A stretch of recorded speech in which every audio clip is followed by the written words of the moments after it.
see some of you back there. Ladies and gentlemen, Mr. Chairman, I humbly seek your kind indulgence to recognize a particular individual, Senator Thomas Yaya Nimene, while serving as the Minister of Foreign Affairs, approved my selection and posting as a counselor to the Embassy of Liberia near Addis Ababa, Ethiopia 20 years ago. Wow. From that position, I have worked diligently, dedicated my time, and here I am sitting before you. I just want to appreciate him for that important decision. Should we recuse yourself from it? No, why? No. I wanted to also take the time to appreciate Senator Fiddler. He's not here, and to congratulate the newest senator on the block. He just walked out. But having said that, I must now first and foremost appreciate God for guiding me through this remarkable journey, for His grace, for His blessings, and for the strength He's given me to be here today. I am profoundly honored to have been nominated by His Excellency Joseph Nimba, President of the Republic of Liberia, to serve as the ambassador of this great nation, our country, to the Republic of South Africa. It is with immense pride and a deep sense of duty I accept this responsibility.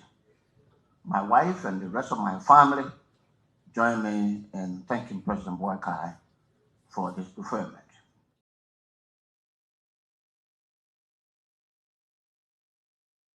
I want to make it very, very clear.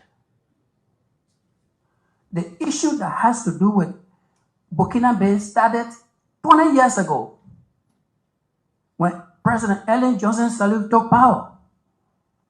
Burkina Faso took 3,000 hectares of land, and the AFL left and went there and left them there. Today, the people are harvesting cocoa. They have taken that piece of land from Liberia. It has now become Côte d'Ivoire. Senator Marshall Dennis in this chamber pushed that issue. They said immigration went there, they collected money, and they walked away.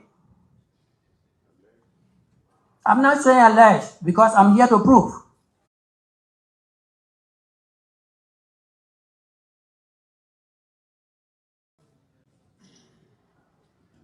And from that time, Burkina Faso started entering this country. Didn't you receive information recently that some of your people were issuing bogus resident permit and they gave it to the people and they said temporary resident permit? I'm sure you got that information. Did you? Yes, Honorable Senator. Thank you. They are taking $20 a piece from 6,000 people, which is equivalent to a foreign money called DMIFRAM.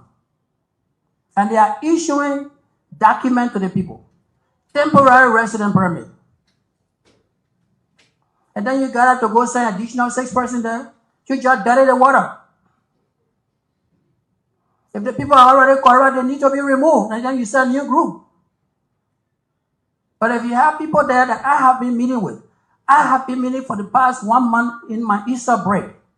There is no town in Grand Juda that I did not visit to talk about Burkina Faso immigration, as well as the communities that brought Burkina Faso into Grand Juda County. You have not given any information from 20 years up to present. And then you say you want to transform. What are you transforming? You're transforming yourself. But you know what? I don't blame you. Because if you unify a person and you train that person to go to the border, you don't pay them $150. So if they pay you $150, then you need to pay yourself to support your family, especially when you live in Monrovia and they send you to Grand Juda County. So it's not your fault, except that there's a lack of commitment from this entire process when it has to do with immigration. I don't see any commitment from any of you.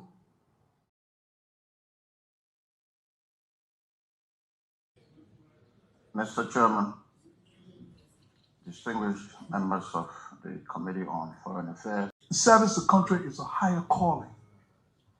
And I believe that as patriots, as citizens of this country, irrespective of the roles that you will play, whatever levels you serve, you owe it to your nation to serve when called upon. It's in that vein that His Excellency Ambassador Joseph Newman Boakai saw it fit, because I've had over 2 decades of experience in the Ministry of Foreign Affairs. Rose to the ranks of research analyst, assistant minister for Afro-Asian Affairs, and briefly went outside to the Ministry of Internal Affairs and then the legislature. All of the experience that I've gained over the years will help to broaden my horizon and my understanding in articulating our foreign policy objective. So I believe that wherever I'm called upon to serve as a Liberian patriot with the skill set that I have, and I need to leverage those skills for the betterment of our country and people.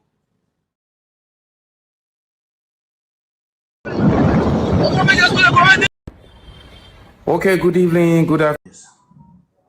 And if you asked your immigration in Grand Jude, they will tell you that I have met with them.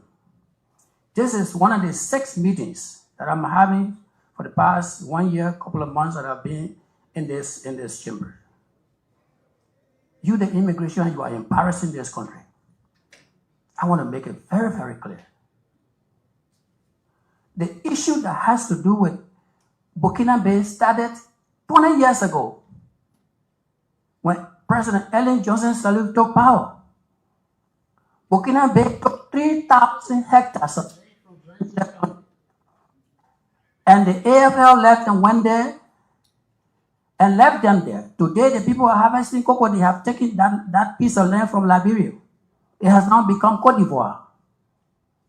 Senator Marshall Dennis in this chamber pushed that issue. They said immigration went there, they collected money, and they walked away. I'm not saying alleged because I'm here to prove. And from that time, Burkina Faso started entering this country. Didn't you receive information recently that some of your people were issuing bogus resident permit and they give it to the people and they say temporary resident permit? I'm sure you got that information. Did you? Yes, Honorable Senator. Thank you. They are taking $20 a piece from 6,000 people, which is equivalent to a foreign money called DMIFRAM. And they are issuing document to the people, temporary resident permit. And then you got to go send additional 6 person there. You just dirty the water.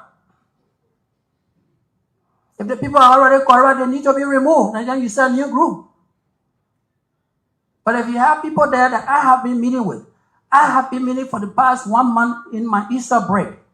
There is no town in Grand Jude that I did not visit to talk about Burkina Faso immigration, as well as the communities that brought Burkina Faso into Grand Jude County.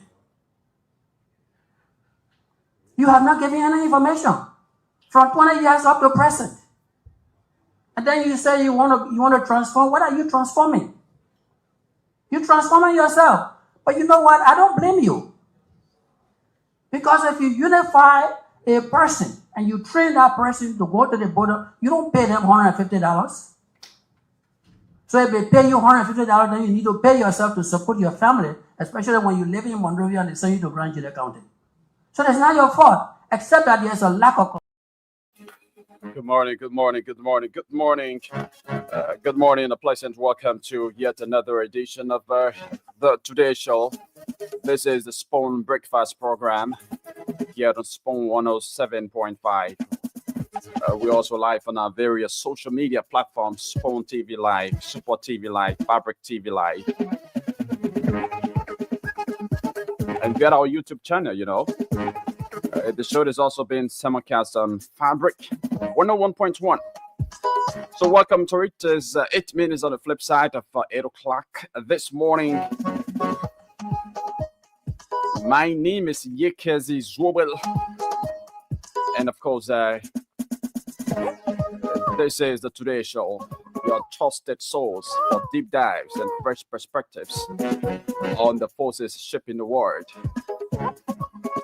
From the halls of power to the heart of our economy, from our communities to our churches, we are here to talk politics, economics, society, and faith, all in one place. And the place is right here on Spawn FM. So every sunrise brings new challenges and new hope.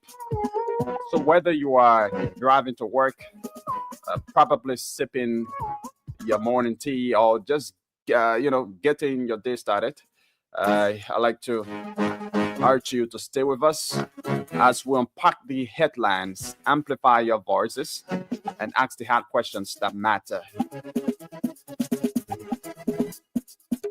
This is your morning briefing, your debate table, and your spiritual check-in.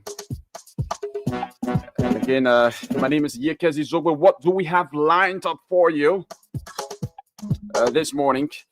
Shortly, we'll be cutting across Liberia to speak with our various correspondents who will be telling us what's happening in the various counties.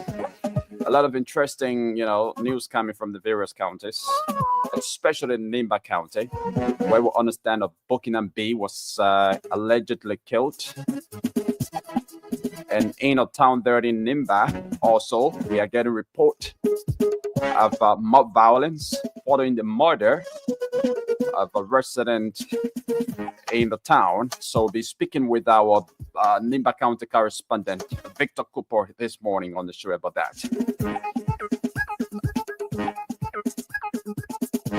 So at 8:30, yes, I hope we can work in that time. 8:30, we're going to be speaking with T. Kennedy Peabody.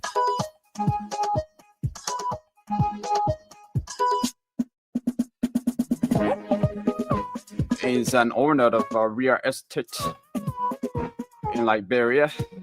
He's going to be telling us more about his real estate.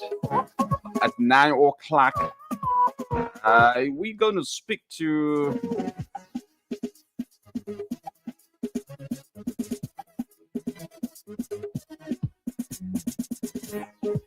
a grassroots organization called Auxiliary. Yeah, it's an auxiliary group. It's called the University Students in Support of JNB Presidency. We understand it's been transitioned to Rescue Foot Soldiers. So we talked to the chairman of Rescue Foot Soldiers this morning at 9 o'clock.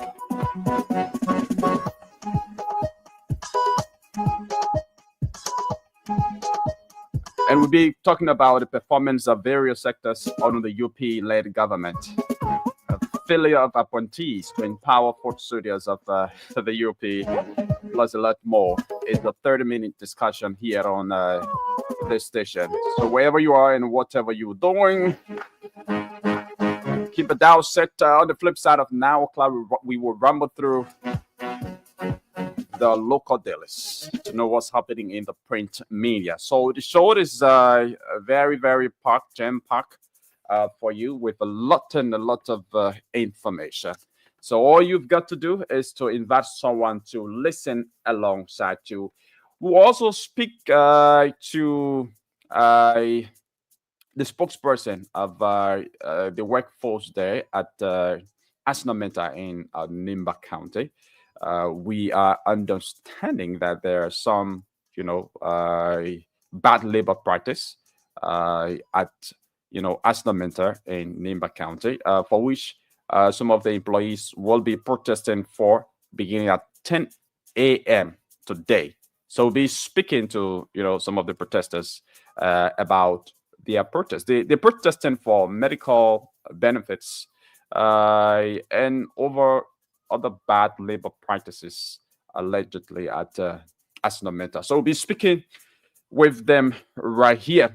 But let's begin the conversation by placing the call to our Nimba County correspondent to tell us what's happening there. in Nimba County. And of course, he is Victor Cooper. We go over to Bone County. We go over to Bassa. We go over to Wapello County, hopefully. So let's see if we can place a call to Victor Cooper this morning to tell us what's happening in Nimba County. This is the Today Show. Keep listening. I'd like to say good morning to all of you listening to the show. Those of you watching, let me say good morning to Curtis Corver. Curtis Corver is following from Johnsonville Township. Lula's Bo Hergert is following the show also from Brewerville. I hope I got the pronunciation of your last name right. Lula's. Maurice Coleman is also following the show this morning. Siriki Trari is following the show. Melvin Nathaniel Jolo is following the show live from Painesville. Testimony Ebony Dogai says, good morning. Yeah, Testimony, how are you? Hope you're having a wonderful time. Henry Siake following the show from Caldwell. And a lot of folks following the show this morning. But we're just going to pin your comments right on the screen because we have to speak with various correspondents this morning. So tell us where you're watching the show from, and of course we will pin your comments right on the screen. Let's now speak to Victor Cooper from Nimba County to tell us what's unfolding in Nimba. Like I said, Burkina B was allegedly killed in Nimba County. For what reason, and how is police investigation into the matter? Victor is going to be telling us more about that. And there was a murder case. There's a murder case in Nimba County that has prompted mob violence as well. He's also going to be bringing us up to speed with those developments. Victor is now on the line. Victor, good morning and welcome. So pleasant good morning, JKZ. Good morning to you. Good morning to all of our listeners, our viewers, and the phone follower this morning across Liberia. Good morning. Okay, it's good having you on. How is Nimba County this morning? So Nimba is doing okay from my end. I'm currently in district number 3, precisely Campley, and I got from Campley last night, and I'm in Campley right now, where I've been up to rather report over upper Nimba, so I'm in Campley right now. Okay, how is Campley? As a matter of fact, I was there. When was it? Was it January? Yes. During the funeral of the late Senator Prince Johnson. Yeah, it was in January. Yeah. So how is Campley? Yeah. So the part of Campley and now it's okay. It's doing good. I'm just in the port and we're doing the call this morning. Campley is doing better. Except when I get out there to go observe the exam process, we're doing Campley because the exam also began in Campley today too, and in Liberia as well. Okay. Yeah. Well, what kind of exam are you talking about? The national exam is ongoing. Oh, wise. Okay. So it began last week. So today is just the second day. Yeah. Yeah. Okay. Yeah. So go ahead and tell us what's happening in Nimba. This too, we're hearing about, a Burkina B being killed, and also another murder case in a town there in Nimba that prompted mob violence. You just want to detail us on about those developments?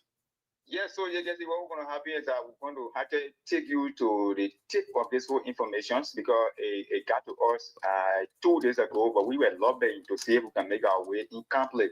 But it have come to the public that in Campley district number 4, a guy believed to be in his early 62 had died from pressures. So reported pressures, but it's been alleged that he was killed.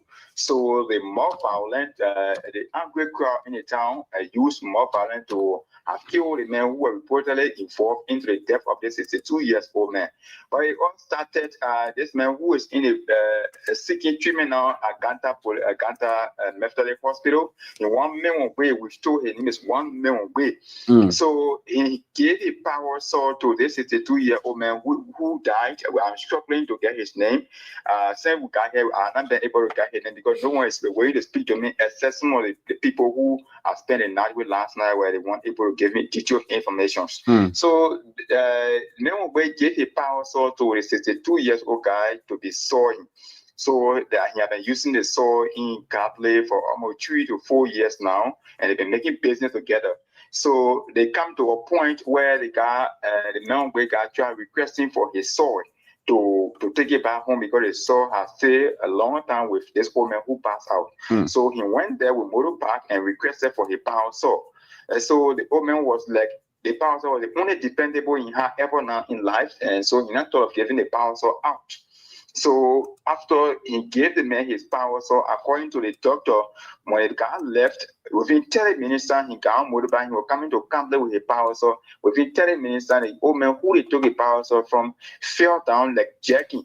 So they rushed into the nearby clinic around Gatley, and he was reported dead around the place. So the little child got concerned and took a complaint to the town chief that this making for a power saw. Not 30 minutes later, my father died. So is that he brought something to kill my father.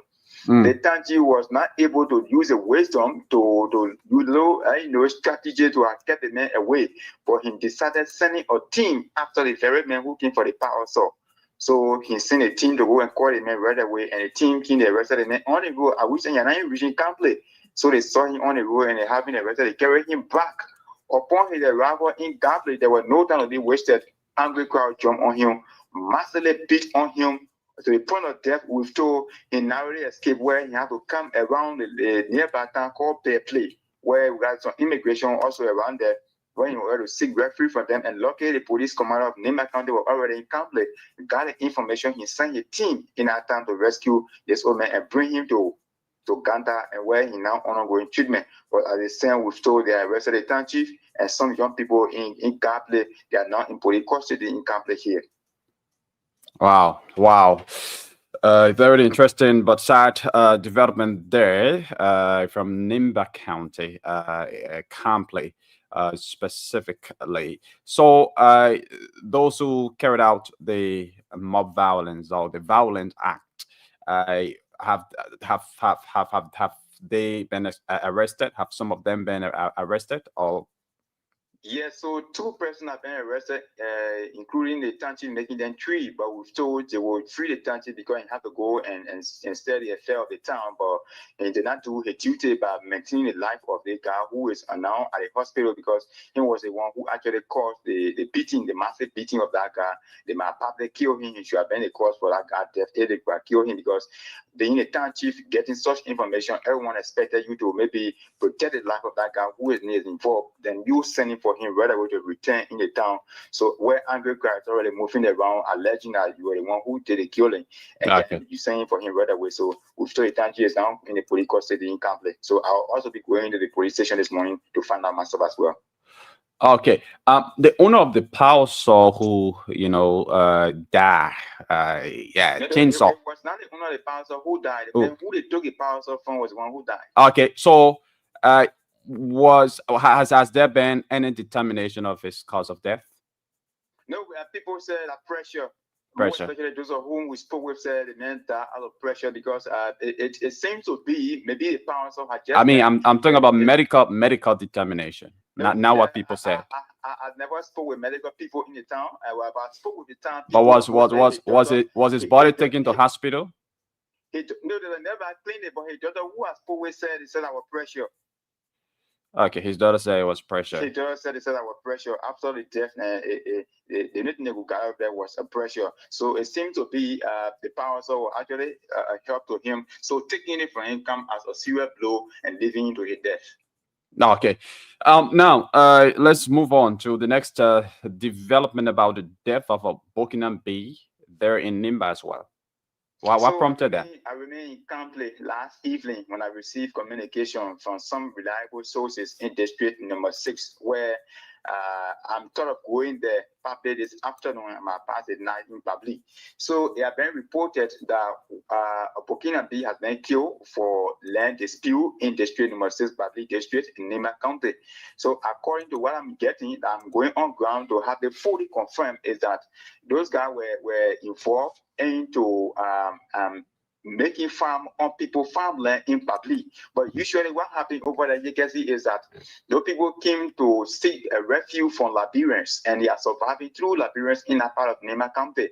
So what our Liberians, Nimba brother are doing here is that they will ask the guy to do a portion of work for them. So when the guys are working for them, they will also give them another portion of land that you will do the work here, and from there you will take this land. So we are getting that the other guy who was involved into the situation had worked for the old man who children were involved into the death of the guy and worked for over 2 years. And so the guy is trying to claim the land, but the family is saying no, he cannot claim any land. He now belong to Liberia, not Liberia to claim land. So you have been an argument where there's a split between they and the Burkina Faso. In the process of the commotion, one person was killed, and so the entire Burkina Faso in public are on a run crossing back to Africa, and some have also come into Ganta Belt to seek refuge. At the same police arrested 6 persons who are involved into the death of the Burkina Faso. They are currently in Tapeta Police Custody. Okay. I'm also making my way this afternoon to have a conference with Yekezi. Okay. Yeah. So I just want you restate. I just want you to repeat the cause of death. Just repeat that part that led to the death of the Burkina Faso. So the Burkina Faso guy who was killed reportedly, they came in Liberia here. They've been farming for our Nimba County brothers in that place. What happened is that if they farm for you, they will give you another portion of land. And they will ask you that you will purchase the whole cocoa farm, or you will purchase the whole place that is going. And after purchasing this one, a little portion of land. They give you a parcel of land. Okay. Good, it's for you. And so they have been doing, they can have worked for this old man like for 2 years reportedly. And so after all, the guy have tried to claim the portion of land given to him. But the family member are now saying he cannot claim any portion of land. What happened at contract? So they were paying off instead of claiming land. But before then, there have been serious confusion between the Burkina Faso and the people in Sale Belt. Sale is in the public belt. Between the Burkina Faso and the people in public, because they usually use the people and get them land, but when the guy want to claim the land, it began split between them. So usually the argument came out this few times where the guy wanted his land, going to brush his land, it began problem between the family and the Burkina Faso. So there was a serious confusion. Commotion that led into the death of the death of that guy who reportedly been killed. So that is why we got the information. We say we cannot remain sitting as far as template. We got to go on ground, lobbying around. We got to go public this morning. We'll stay on the ground and get all of the information. Speaking with the Burkina Faso involved, and also speaking with the guy who is currently in the custody interpreter. We're going to be speaking with that as well. Okay. But usually derive from land issue in Burkina in public. It comes from a land issue usually, because our Nimba people will give you guys piece of land to do piece of work for them. So when the guy want to claim the land now, it began argument and what we're getting. Okay. Thank you. You can trust me. If I'm on the ground, I will give you everything from the ground, including the police officer. I want to speak with them to actually detail also what happened. But it is what we are getting from our end right now. Thank you. Thank you very much, Victor Cooper. We have an interview here. I have a guest here at 8:30, so we don't want to take you on for so long. But thank you for detailing those developments. It's my pleasure. Thank you, Jagazi. Welcome. All right. So Victor Cooper there, our Nimba County correspondent. Quickly, let's see if we can squeeze in our Bon County correspondent just before we take our guest here at 8:30. Conquai Walker-Colley is our Bon County correspondent. Let's see if we can speak to Conquai this morning. In Bon County, the Association of Bon County Citizens in the Americas, we understand, have undertaken a project. They're constructing a computer training center there in Bon County, and Conquai will be telling us more about this. That is, if we can get him. If we cannot get him, then of course we have to leave it as it is. Okay, let's squeeze in King Brown from Grand Bassa County quickly. Let's try to squeeze in King Brown from Grand Bassa County to tell us what's unfolding there in Grand Bassa County. In Grand Bassa County, we are told the Muslim Council there is calling on the local leadership to make disclosure of every fund generated are given by concession companies there in the county, because the county has a lot of concession companies, but the only fund given by a construction company that is known is the fund given by Governmental. But besides Governmental, there are other construction companies there in the county that are, giving fund to the county, but those funds are not disclosed. How they are utilized is not disclosed, and all of that. So the Muslim Council there is calling on a full disclosure of every fund given by all construction companies in the county. We are trying to connect with King Brown to give us details about that development. If we cannot get King Brown, then of course we have to go to take our guests this morning. All right. So we're not getting King Brown as well. After a brief interview with our guests, of course, we hope to place call to the rest of our correspondents here. But you're listening to the Today Show right here on Spoon 107.5. We're live on Fabric 101.1 as well. And via our various social media platforms, we take a very quick break. When we come back, we speak with our guest here this morning.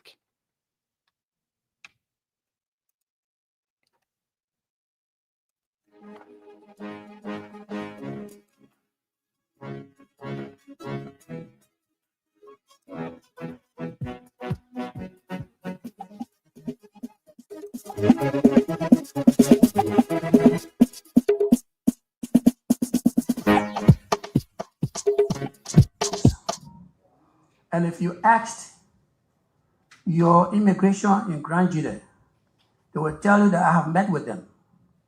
This is one of the 6 meetings that I'm having for the past 1 year, couple of months that I've been in this chamber. You, the immigration, you are embarrassing this country. I want to make it very, very clear. The issue that has to do with Burkina Faso started 20 years ago when President Ellen Johnson Sirleaf took power. Burkina Faso took 3,000 hectares of land, and the AFL left and went there and left them there. Today, the people are harvesting cocoa. They have taken that piece of land from Liberia. It has now become Cote d'Ivoire. Senator Marshall Dennis in this chamber pushed that issue. They said immigration went there, they collected money, and they walked away. I'm not saying alleged because I'm here to prove. And from that time, Burkina Faso started entering this country. Didn't you receive information recently that some of your people were issuing bogus resident permit and they gave it to the people and they said temporary resident permit? I'm sure you got that information. Did you? Yes, Honorable Senator. Thank you. They are taking $20 a piece from 6,000 people, which is equivalent to a foreign money called DMIFAM.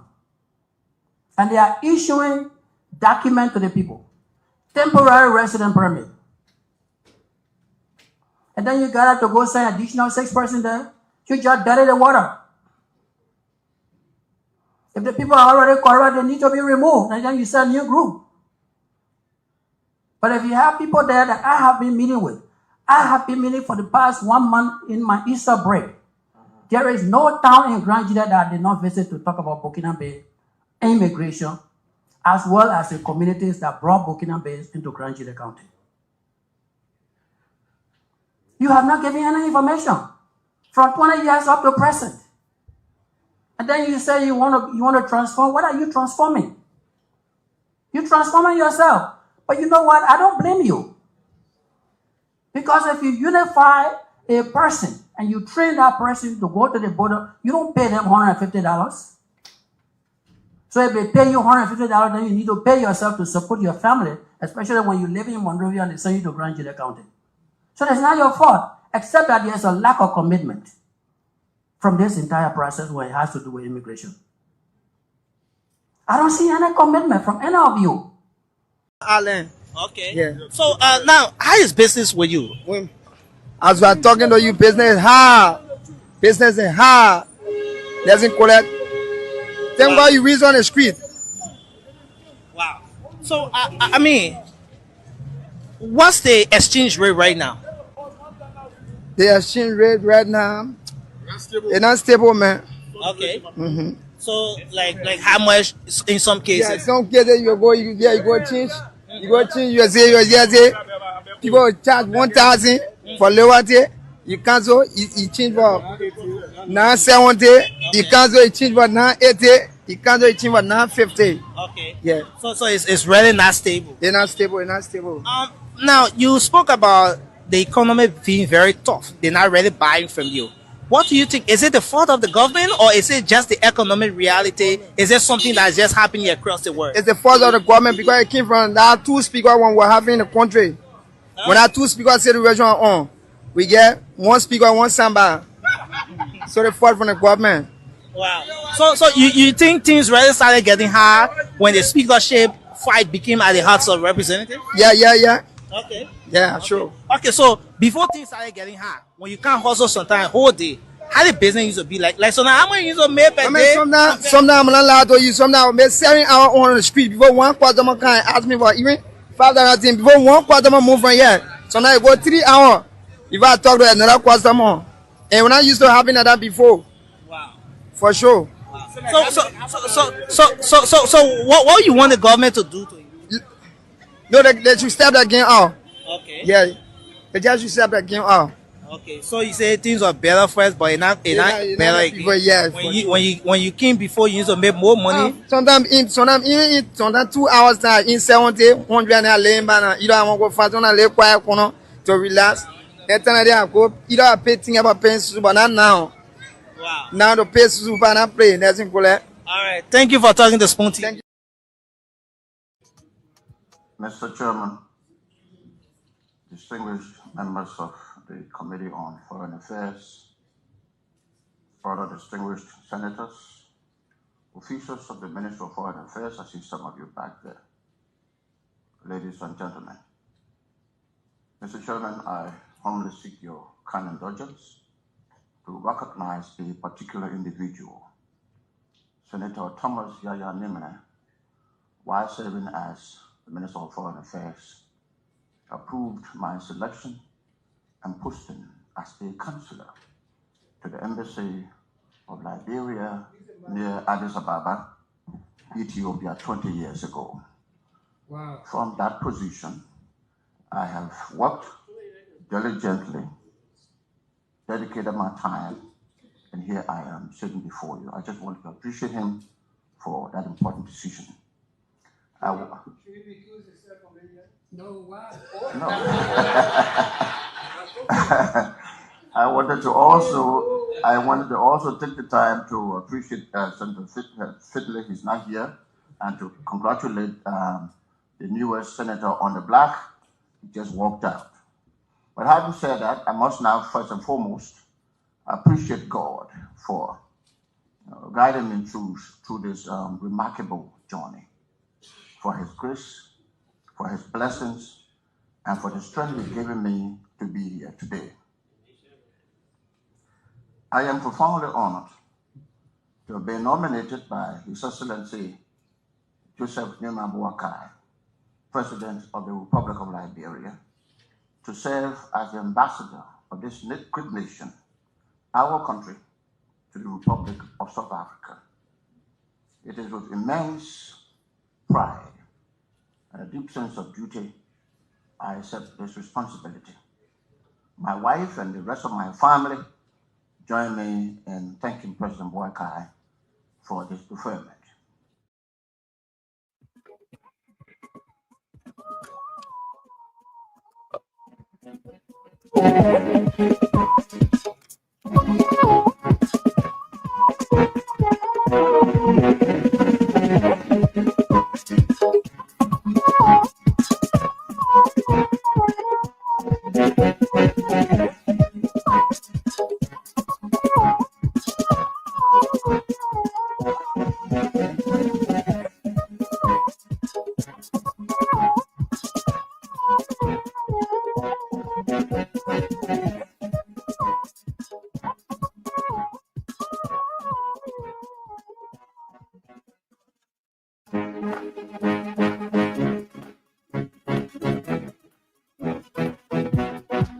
Okay, so welcome. This is the Today Show right here on Spawn 107.5. It's 38 minutes on the flip side of 8 o'clock.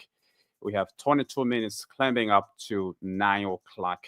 So wherever you are and whatever you are doing, let's have a wonderful time together. Sorry for that long break. We were doing some adjustment to usher in our guest here at, at about this time. He actually should have come on at 8:30, but we kind of 9 minutes late. However, it's never too late. We have our guest in studio, T. Kennedy Peabody. Kennedy, welcome to Spawn 107.5. You just want to wear the headphone. Yeah, if you don't mind.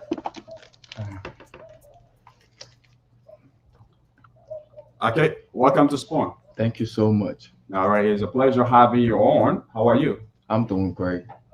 Okay, so you just want to tell us more about yourself.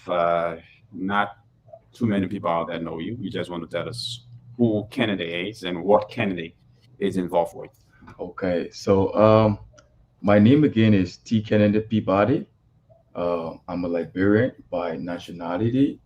I was born in Montserrat County to Mr. and Mrs. John Kennedy Peabody. I attended the Fort Meeting Christian Academy where I graduated, got my high school diploma, and I also got my bachelor's from the African Methodist Episcopal University. Currently, I'm pursuing my LLB and my LLM. Okay, that's good. And you are involved with real estate. Yeah, I'm the founder and CEO of Law Firms Property Management, established in 2023, and we will be doing our formal launch in June of next month. So what's the name of the real estate again? Law Firms Property Management. Okay, so firstly, tell us what inspired you to get involved in real estate business? Oh yeah, it's a unique story, and just to share a bit, it was 4 years back. I had a colleague of mine who came from the States, and he's been away for quite some time. So he had the thought to come to Liberia and buy some properties to finally settle down. But upon his arrival, apparently he was met with so many obstacles when it came to the property acquisition. There were lack of trust, lack of transparency, and he got frustrated and he went back to America. So I, as an individual, I saw it as a problem, and the best we can do is to find solutions to problem. So I just asked myself, like, what can I do as a person to help solve this problem, that people can come to Liberia and have an entity that is solely based on trust, that people can work with, people can feel free to work with, and they know that there's a guarantee that whatever property that gets bought through this entity is going to be good. So that was basically what really inspired me, because I wanted to bring a change to the real estate market in Liberia. Okay. So you just want to, tell us a bit about your own real estate business, the law firms. Yeah. So law firms property management is unlike no other out there. Okay. Yeah, and what exempts us from other entities out there is not just our services, but also the way we cater to our clients. That is, we make sure we put their needs above ours. I'll say this, most times when people hear real estate agency, what comes to mind, they're after their commission. Like, it's all about selling property and getting money. But for law firms, that's one of the reasons why we chose the name law firm, because where there's love, there's peace. Yeah, so we try our best to make sure that our clients' needs are above ours. We put them at the pinnacle of our business. We make sure we prioritize everything they want and we get it done. So law firms is unlike anything you have seen out there. We do things differently. our innovation that we're bringing to the market is so different. We make sure that we carry out basic need assessment and we perform our fiduciary duties as it should be. So what type of real estate property? What type of properties do you typically manage? Okay, so we are into residential, we are into commercial. We advertise Airbnbs, hotels, and yeah, and we help to sell and to buy properties. And if you are looking to invest also, so basically we do almost everything.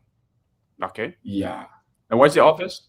We are located on the Archbishop Michael Francis Bacala Road, right where you have the road connecting from the back road leading to the complex. Our office is just right there. And you say how long have you been into this business? business? We have been into business since we had our establishment since 2023. Okay. But like we said, we try to be different. So we were not running to or rushing to just enter the market.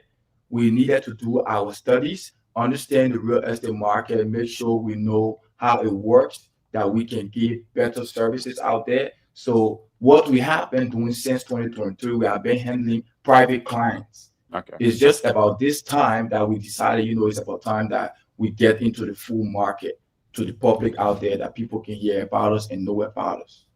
Okay, so then how would you describe the current real estate market in Liberia? Few years back, the real estate market in Liberia was kind of in disarray. Okay. As compared to now. Now you find the real estate market in Liberia a bit structured, and that is due to the fact that you have new entities coming to the market, you have new ideas coming up, and that is a plus for the market. So right now the market is actually moving, but there's still room for improvement. There's a lot of room for improvement. But what I can tell you is that as compared to a few years back, right now the market is a bit different. Okay.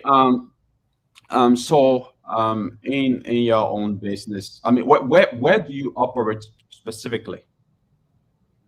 Is your operation nationwide or is just Monrovia based? Okay. So we try not to limit the scope of love homes. Okay.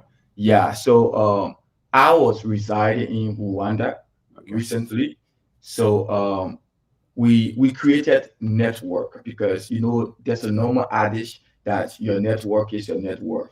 So love home is not limiting her scope when it comes to operations. So we are in talk with other agencies in Rwanda. We are in talk with agencies in South Africa. We are in talk with agencies in Gambia and Nigeria, other real estate agencies. So we want to expand as much as we can. So we are not just limited to Liberia only. So if you are out there and you were searching for property in like South Africa or Rwanda, Gambia, you don't have to. You just come to Love Home Property website, and if we have listed properties from these countries, we make the connections for you.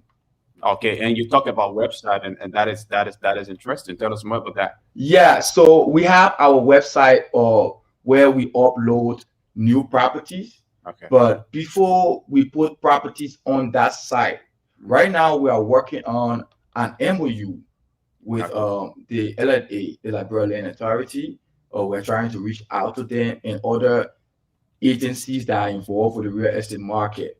Okay. So like we said, we want to make sure that we give our clients the best, and we make sure that we provide the guarantees as needed. So all our properties that gets posted on our site has to be validated. So we need to carry on our fiduciary duties. We need to make sure we do due diligence. We need to make sure that, okay, this property, whoever brings a property to us, we need to make sure that you are the owner of that property before it gets posted on our site. Okay. If not, we don't post it. So the website is there. We have a few properties listed. We have some testimonials.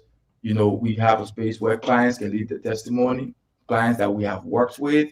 And we also do advertisement for car rental services, for hotels, Airbnbs, and so on. Okay. Do you also investigate the quality of those properties? Yeah. So we have something we call added value. add-on value, right? So a lot of people out there, like mostly property owners, you know, you find in Liberia, you find property owners themselves giving you the price of their property.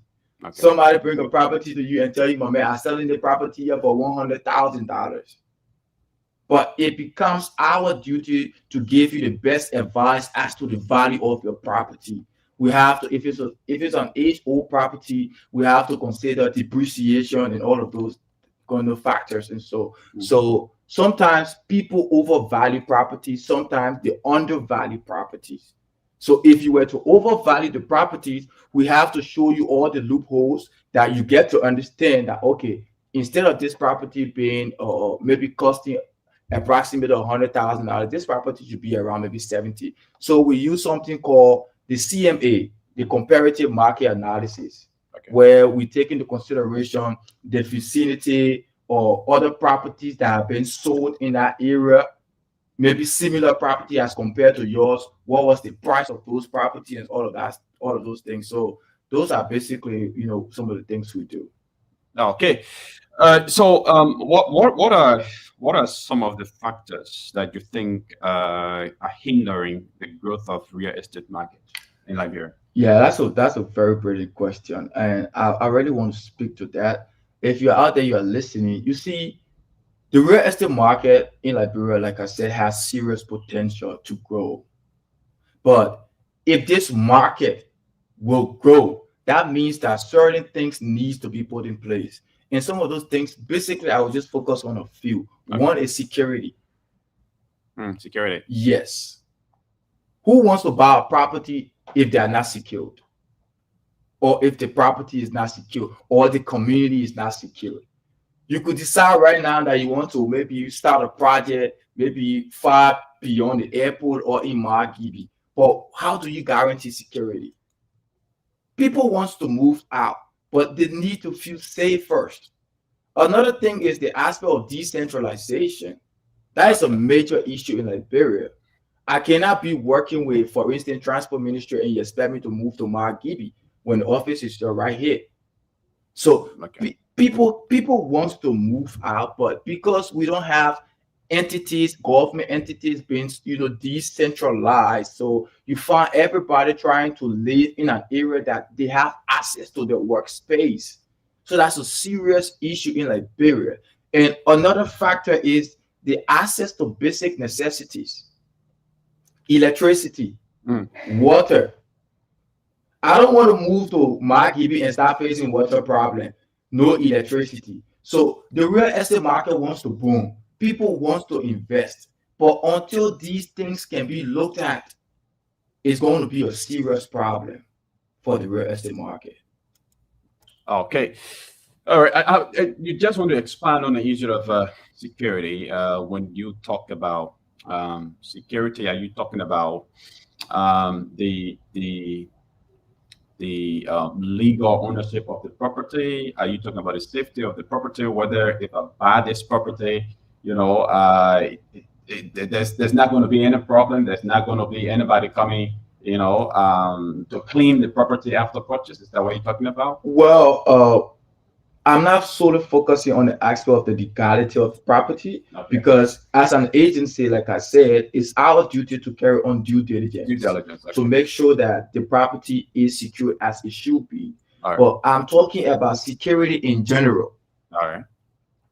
Who wants you? I don't want to move to a place where, for instance, I move as far as the highway and then I have to go home maybe by night. There's no electricity. Okay. Who secures me? So that's a serious problem. So that's the kind of security I'm talking about. All right. So there are a lot of real estate businesses in Liberia. There are a lot of real estate companies in Liberia. So what makes y'all different? What makes y'all distinct? I know you touched on it a little earlier on, but you just want to expand further on that. Yeah. What makes us different from other entities out there? One, we're not trying to do things like other entities out there. So being a part of law firms or being a client to law firms, you become a part of a family. because that's how we intend to operate, or that's how we operate. Okay. We treat our clients as we should treat our families. So that's one of the reasons why you see our tagline talks about your trust, our strength. So this business is built on trust. So it sets us apart because being a part of us is the services extend even after business is concluded. As a client, you have access to our regular newsletter. We make sure that we keep our clients updated on the different market analysis. We keep all our clients updated, give them the needed information. We don't just go after commissions. We give you the best advice you can find out there, because we don't just go to say, okay, you buy this property, we get our commission. No. Okay. Sometimes you find they got stubborn clients. People don't know that, but when people have money, sometimes they become stubborn. So they do have stubborn clients, and they see a property and they tell you, I want this property. And they do have the money to purchase the property. But sometimes as an estate agencies, we have to tell you if there's a problem. What if you get to buy the property and the operating expense, like people out there don't give the needed information to client. If you want to buy a rental property and you were to buy this property, assume $50,000, it's a rental property. They don't get to tell you what's the operating expense on the property. What is it going to cost you as an individual to operate this property for a whole year? Is it good for business? So we take all of those into consideration and we try to give our clients the best advice. So that alone sets us apart. And like I told you, the issue of need assessment. One of the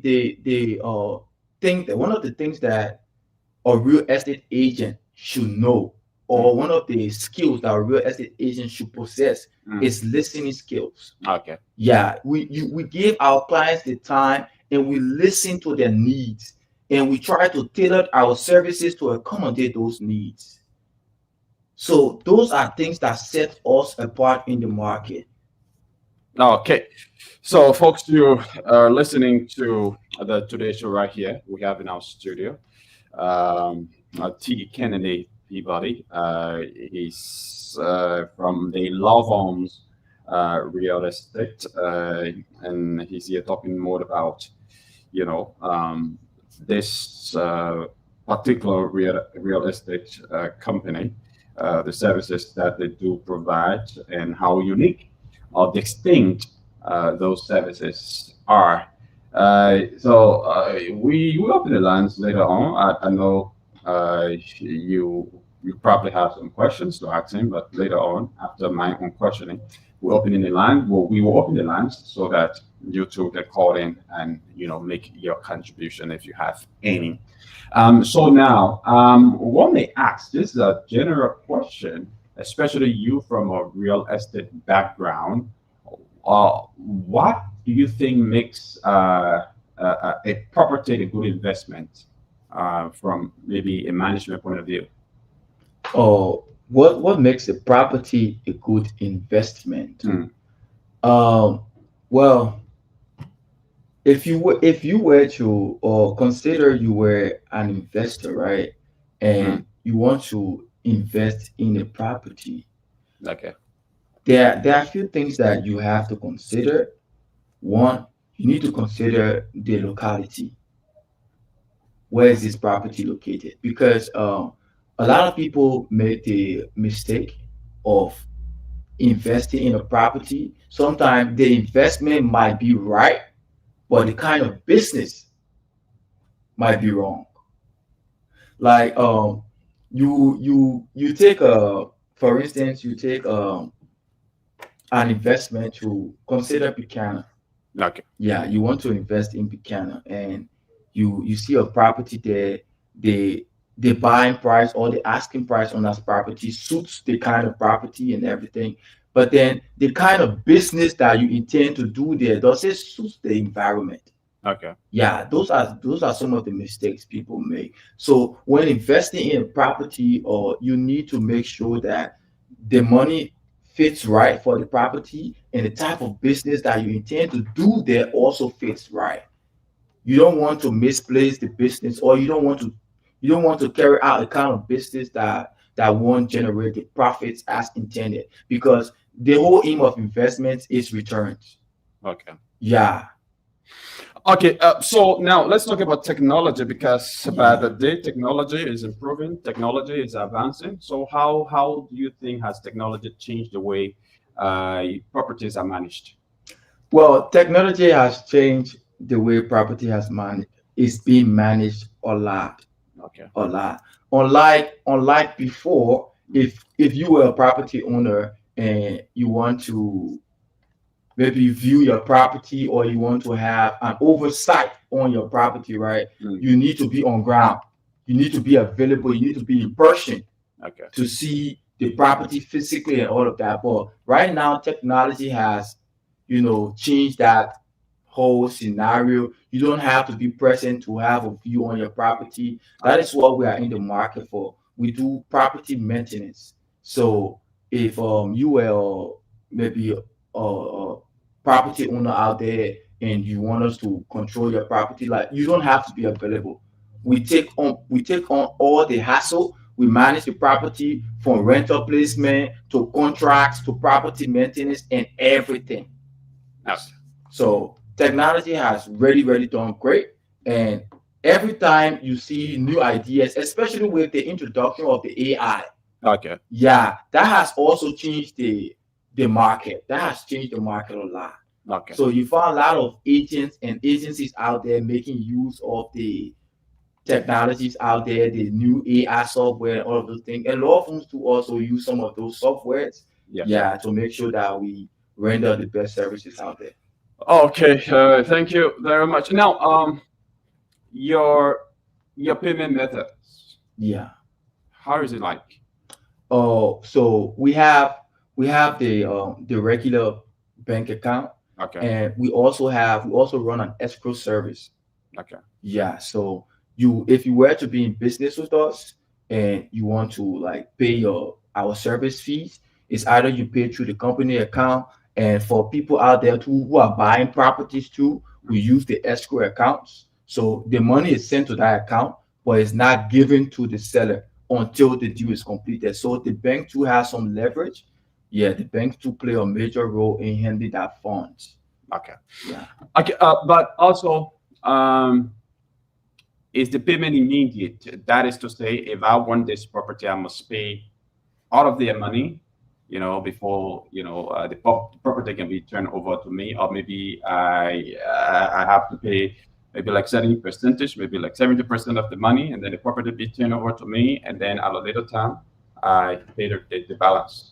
With different clients, we have different transactions. Okay. With different clients, we have different setups. So we have some clients that would accept installments, payment in installments, Okay. and we have some clients that will tell you, okay, once we get this deal started, when it reach the middle part of this whole deal, you have to pay 50%, and upon completion of the deal, you pay the balance money. So it depends on the property owner. It depends on how they want their payment and all of that.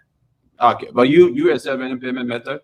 Oh, for us, yeah, we operate on percentage. Percentage, okay. Yeah, so we operate on a percent of 5%. Yeah, our fees is just 5%. Okay.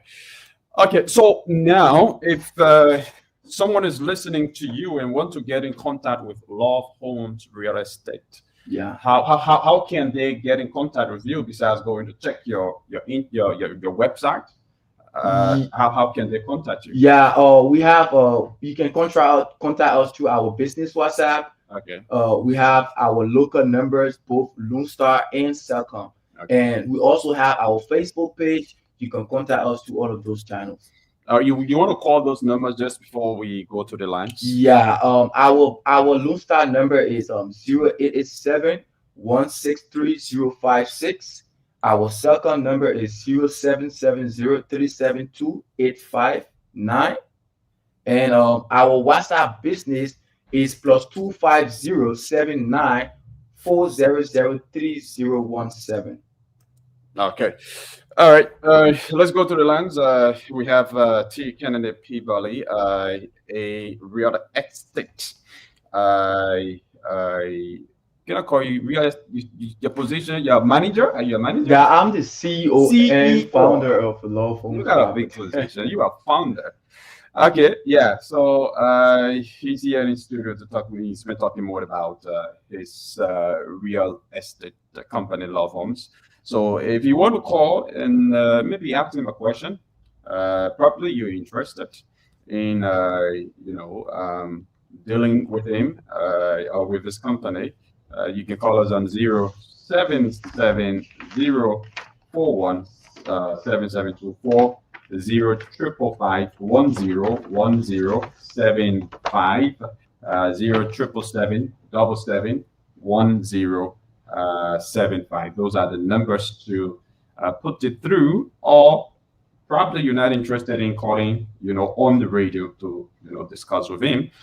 He's already announced his local contacts, WhatsApp, and other social media platforms that you can contact the Love Homes real estate via. So as we await your calls, let's go back to Peabody. So what is that one piece of advice that you may have, for someone consider a career in real estate? If you have the zest to pursue such market, I would advise anybody out there that you make sure as an agent or as a prospective agent that you acquire the necessary, or you build yourself, make sure you get yourself to understand the necessary information that you should. Okay. Because as an estate agent, it's good to be informed. You need to be on top of government regulations. You need to understand government developmental plans. Those are the only way you understand where the market leads, where are areas that has potential for growth. Okay. So you need to make sure you are on top of all these informations, government zoning plan, government developmental plans, and you need to make sure that you work along with the LLA, the Liberia National Housing Authority. All these entities play a pivotal role in the real estate market. Okay. So educate yourself. That's my best advice. Educate yourself. Okay. Is there anything that you want to talk about that I didn't ask? Yeah, just what I was basically just talking about, the issue of educating yourself as an estate agent. You need to make sure that, because if you are not educated in a particular field, you can't give the best advices, or you won't be suited to give the necessary advices. So if you want to be a good estate agent, and one of the things that we intend to do is to work hand in hand with the Federation of Real Estate Agency in Liberia. Okay. But a lot of people don't know that they do have such federation. Yeah. So law firm intend to work with the federation. We will have a scheduled meeting with them. And I just want to say, if you are an estate agent out there, feel free to contact us. We are willing to work with anybody, because if the real estate market in Liberia wins, we all win. Okay. Yeah. Okay, so folks, that's it. You just want to announce your contacts again, but just before you do that, let me ask you my final question. So, who's your most prominent client? Who's that client that maybe if you call his or her name, listeners can maybe have confidence in dealing with you? Have you dealt with any maybe prominent client? Yeah, we have dealt with a few prominent clients. Okay. And just to name a few, I would say Dr. Yaya Bruce. Okay. Yeah, she's a resident in the States. Okay. Yeah, and she's one of our good clients. Okay. We have done a few projects, and we have many more to do together. Another client I will mention is Miss Tatiana Cooper. Okay. She's also a resident of the States. Okay. Yeah, I keep mentioning residents of the States, because there are a lot of people in the diaspora that do have properties in Liberia, and they want to, some of those properties they want to refurbish, some of those properties they want to sell, some of them are even into investing and buying. But this whole issue of trust is very, very, very serious. The issue of trust and transparency is very, very serious when in the real estate market. So being that our entity is solely built on trust, so that's why you see we have these clients working with us, and the relationship, I can assure you, has been smooth. Okay, so finally, just again announce your contact numbers so that anybody listening interested in dealing with your real estate business can contact you. Yeah, so our contact number again is 0887 163 056. Our WhatsApp business number is +250 79400317. Our second number is 0770 372589, and we are located at the Archbishop Michael Francis Bacala Road. Okay, thank you very much, T. Kennedy people. It's been a wonderful conversation with you. Thank you so much. Okay, look forward to having you another time. Thank you. All right, so folks, that's it. Is T. Kennedy Peabody, CEO of Love Homes Real Estate. He's been here talking more about his real estate company. We hope to have more of such conversation maybe at another time. So we will take a very short break. It's 10 minutes on the flip side of 9 o'clock. We're expecting guests from the political side. The foot soldiers of the rescue mission should be here in a moment from now, and then once they come, of course, we're going to be quizzing them on several issues relative to the government, specifically the performance of the government of the Republic of Liberia. My name is Yekezi Zobe. We'll take a very short break. We come back. We hope to play host to our second batch of guests. Yes. And if you asked your immigration in Grand Jude, they will tell you that I have met with them. This is one of the 6 meetings that I'm having for the past 1 year, couple of months that I've been in this chamber. You, the immigration, you are embarrassing this country. I want to make it very, very clear.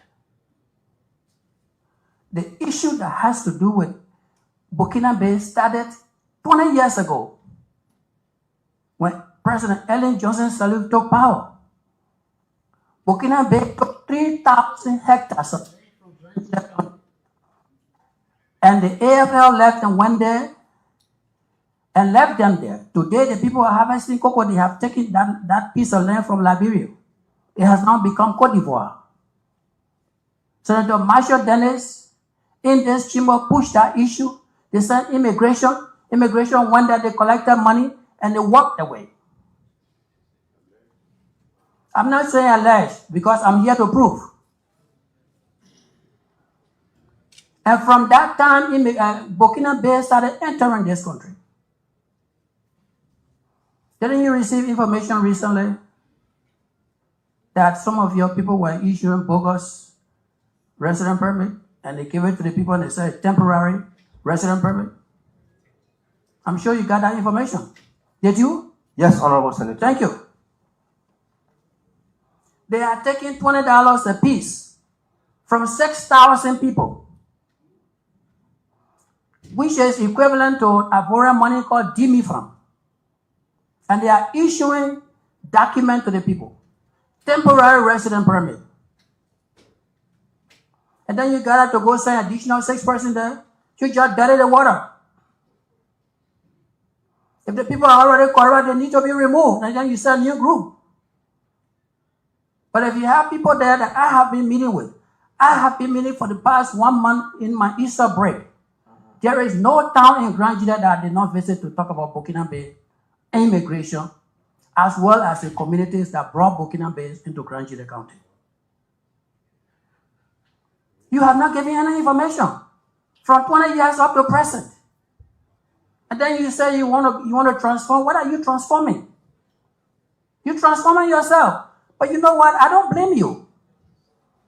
Because if you unify a person and you train that person to go to the border, you don't pay them $150. So if they pay you $150, then you need to pay yourself to support your family, especially when you live in Monrovia and they send you to Grand Julia County. So that's not your fault, except that there's a lack of commitment from this entire process when it has to do with immigration. I don't see any commitment from any of you. Let me ask you one question. When you do immigration,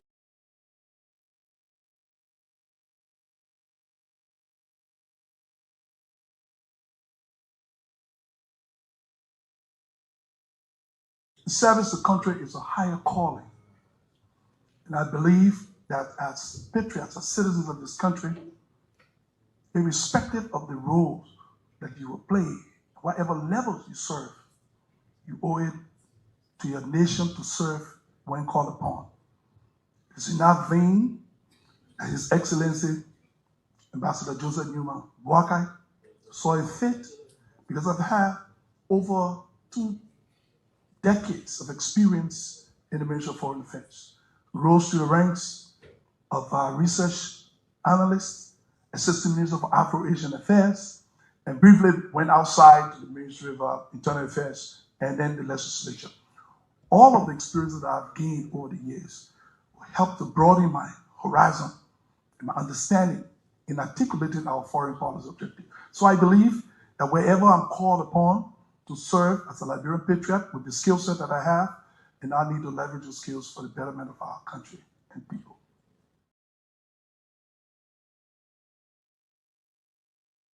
Maybe it was saying no, money no, no, no. They want, they see, nothing. Before they say the money off. So our man, how you see the past and we are past administration and the current administration? Let God forgive me.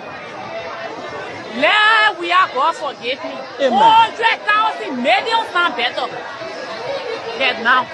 I tell you truth. So you once voted for President Bouaka. So yes, what is the message now for Bouaka? What is the message? If he not put himself, but I'm noticing that he will not even put himself together. And I can't talk. What we talk is just our own. Why he decided to do that? But now they not there for road, one day for marshal. Every road have any very wicked. He suffer with a single parent. Who wicked? It's very wicked. The promise that he gave with a single parent, and what he doing for us? School fee very tough. Then we can't say no way. My children is supposed to trade. I delete my children need for one day, but now you get racked to pay. I think you have to pay the school fee.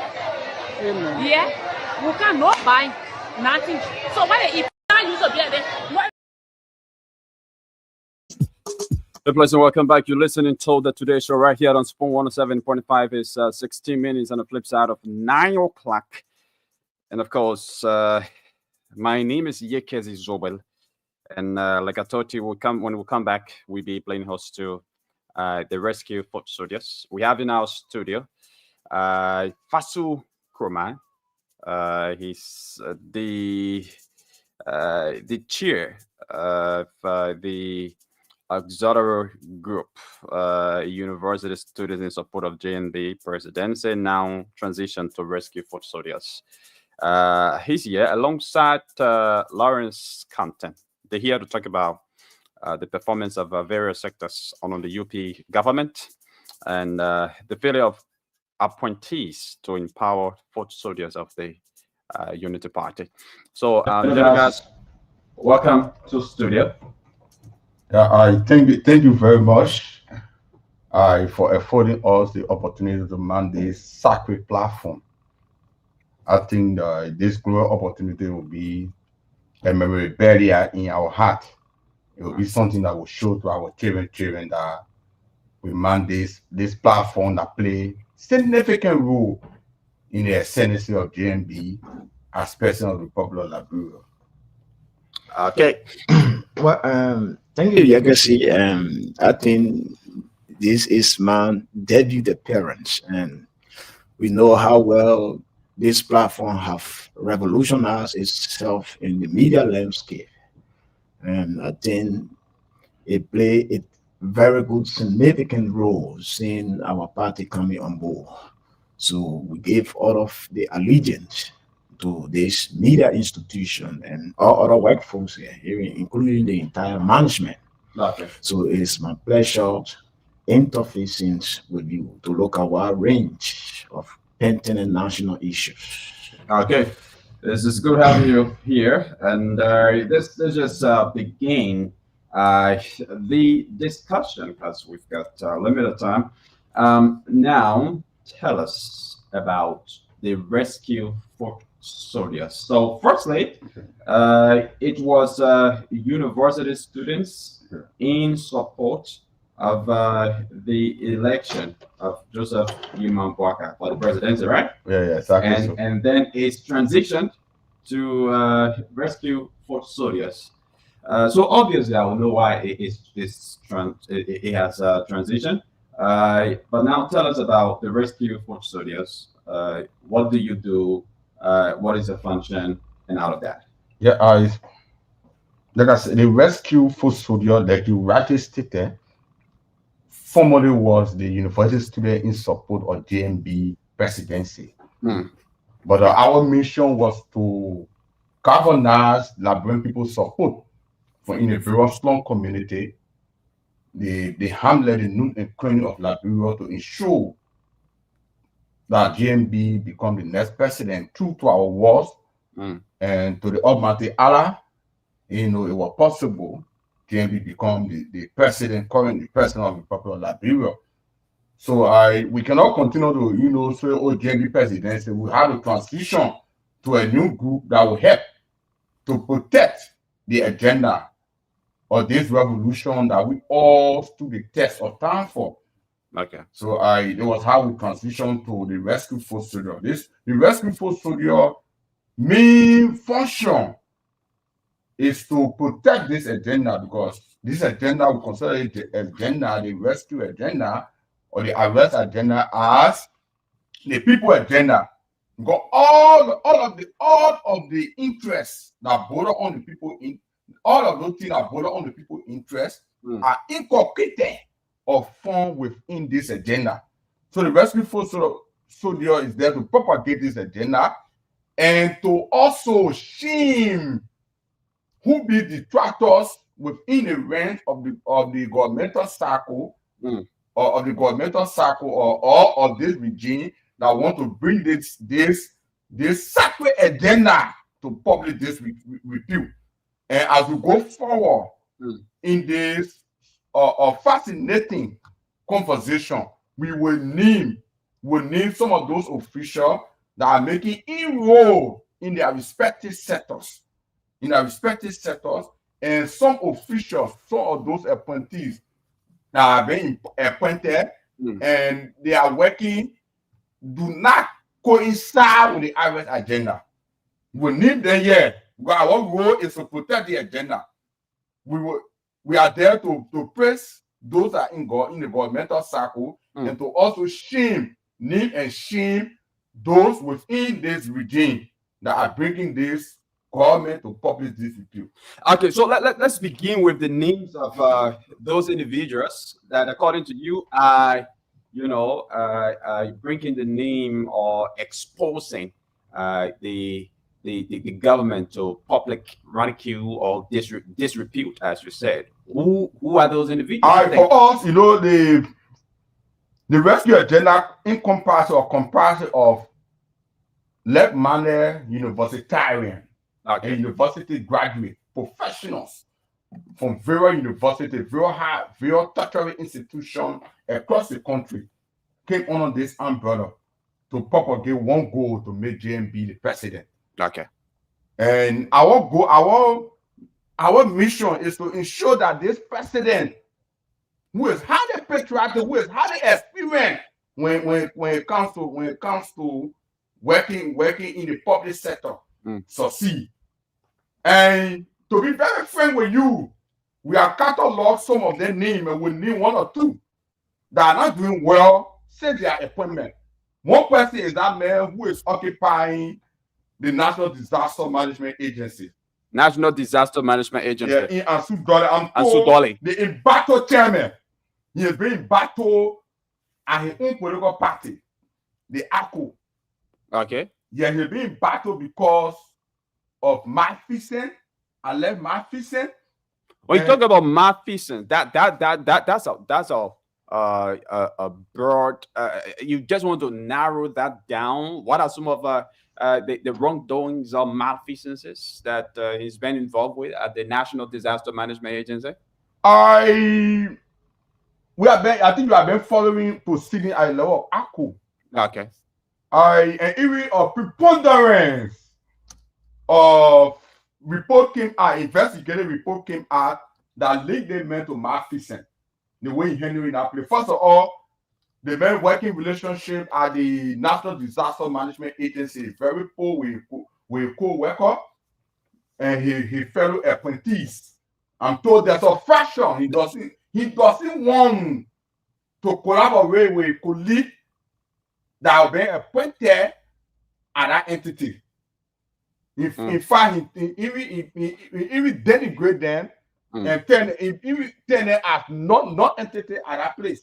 Okay. That they are irrelevant to the workings of the National Disaster Management Agency. In that place, a secret norm, which means it's very significant to the well-being of Liberia because it has to do with disaster. You know, Liberia is a tropical country.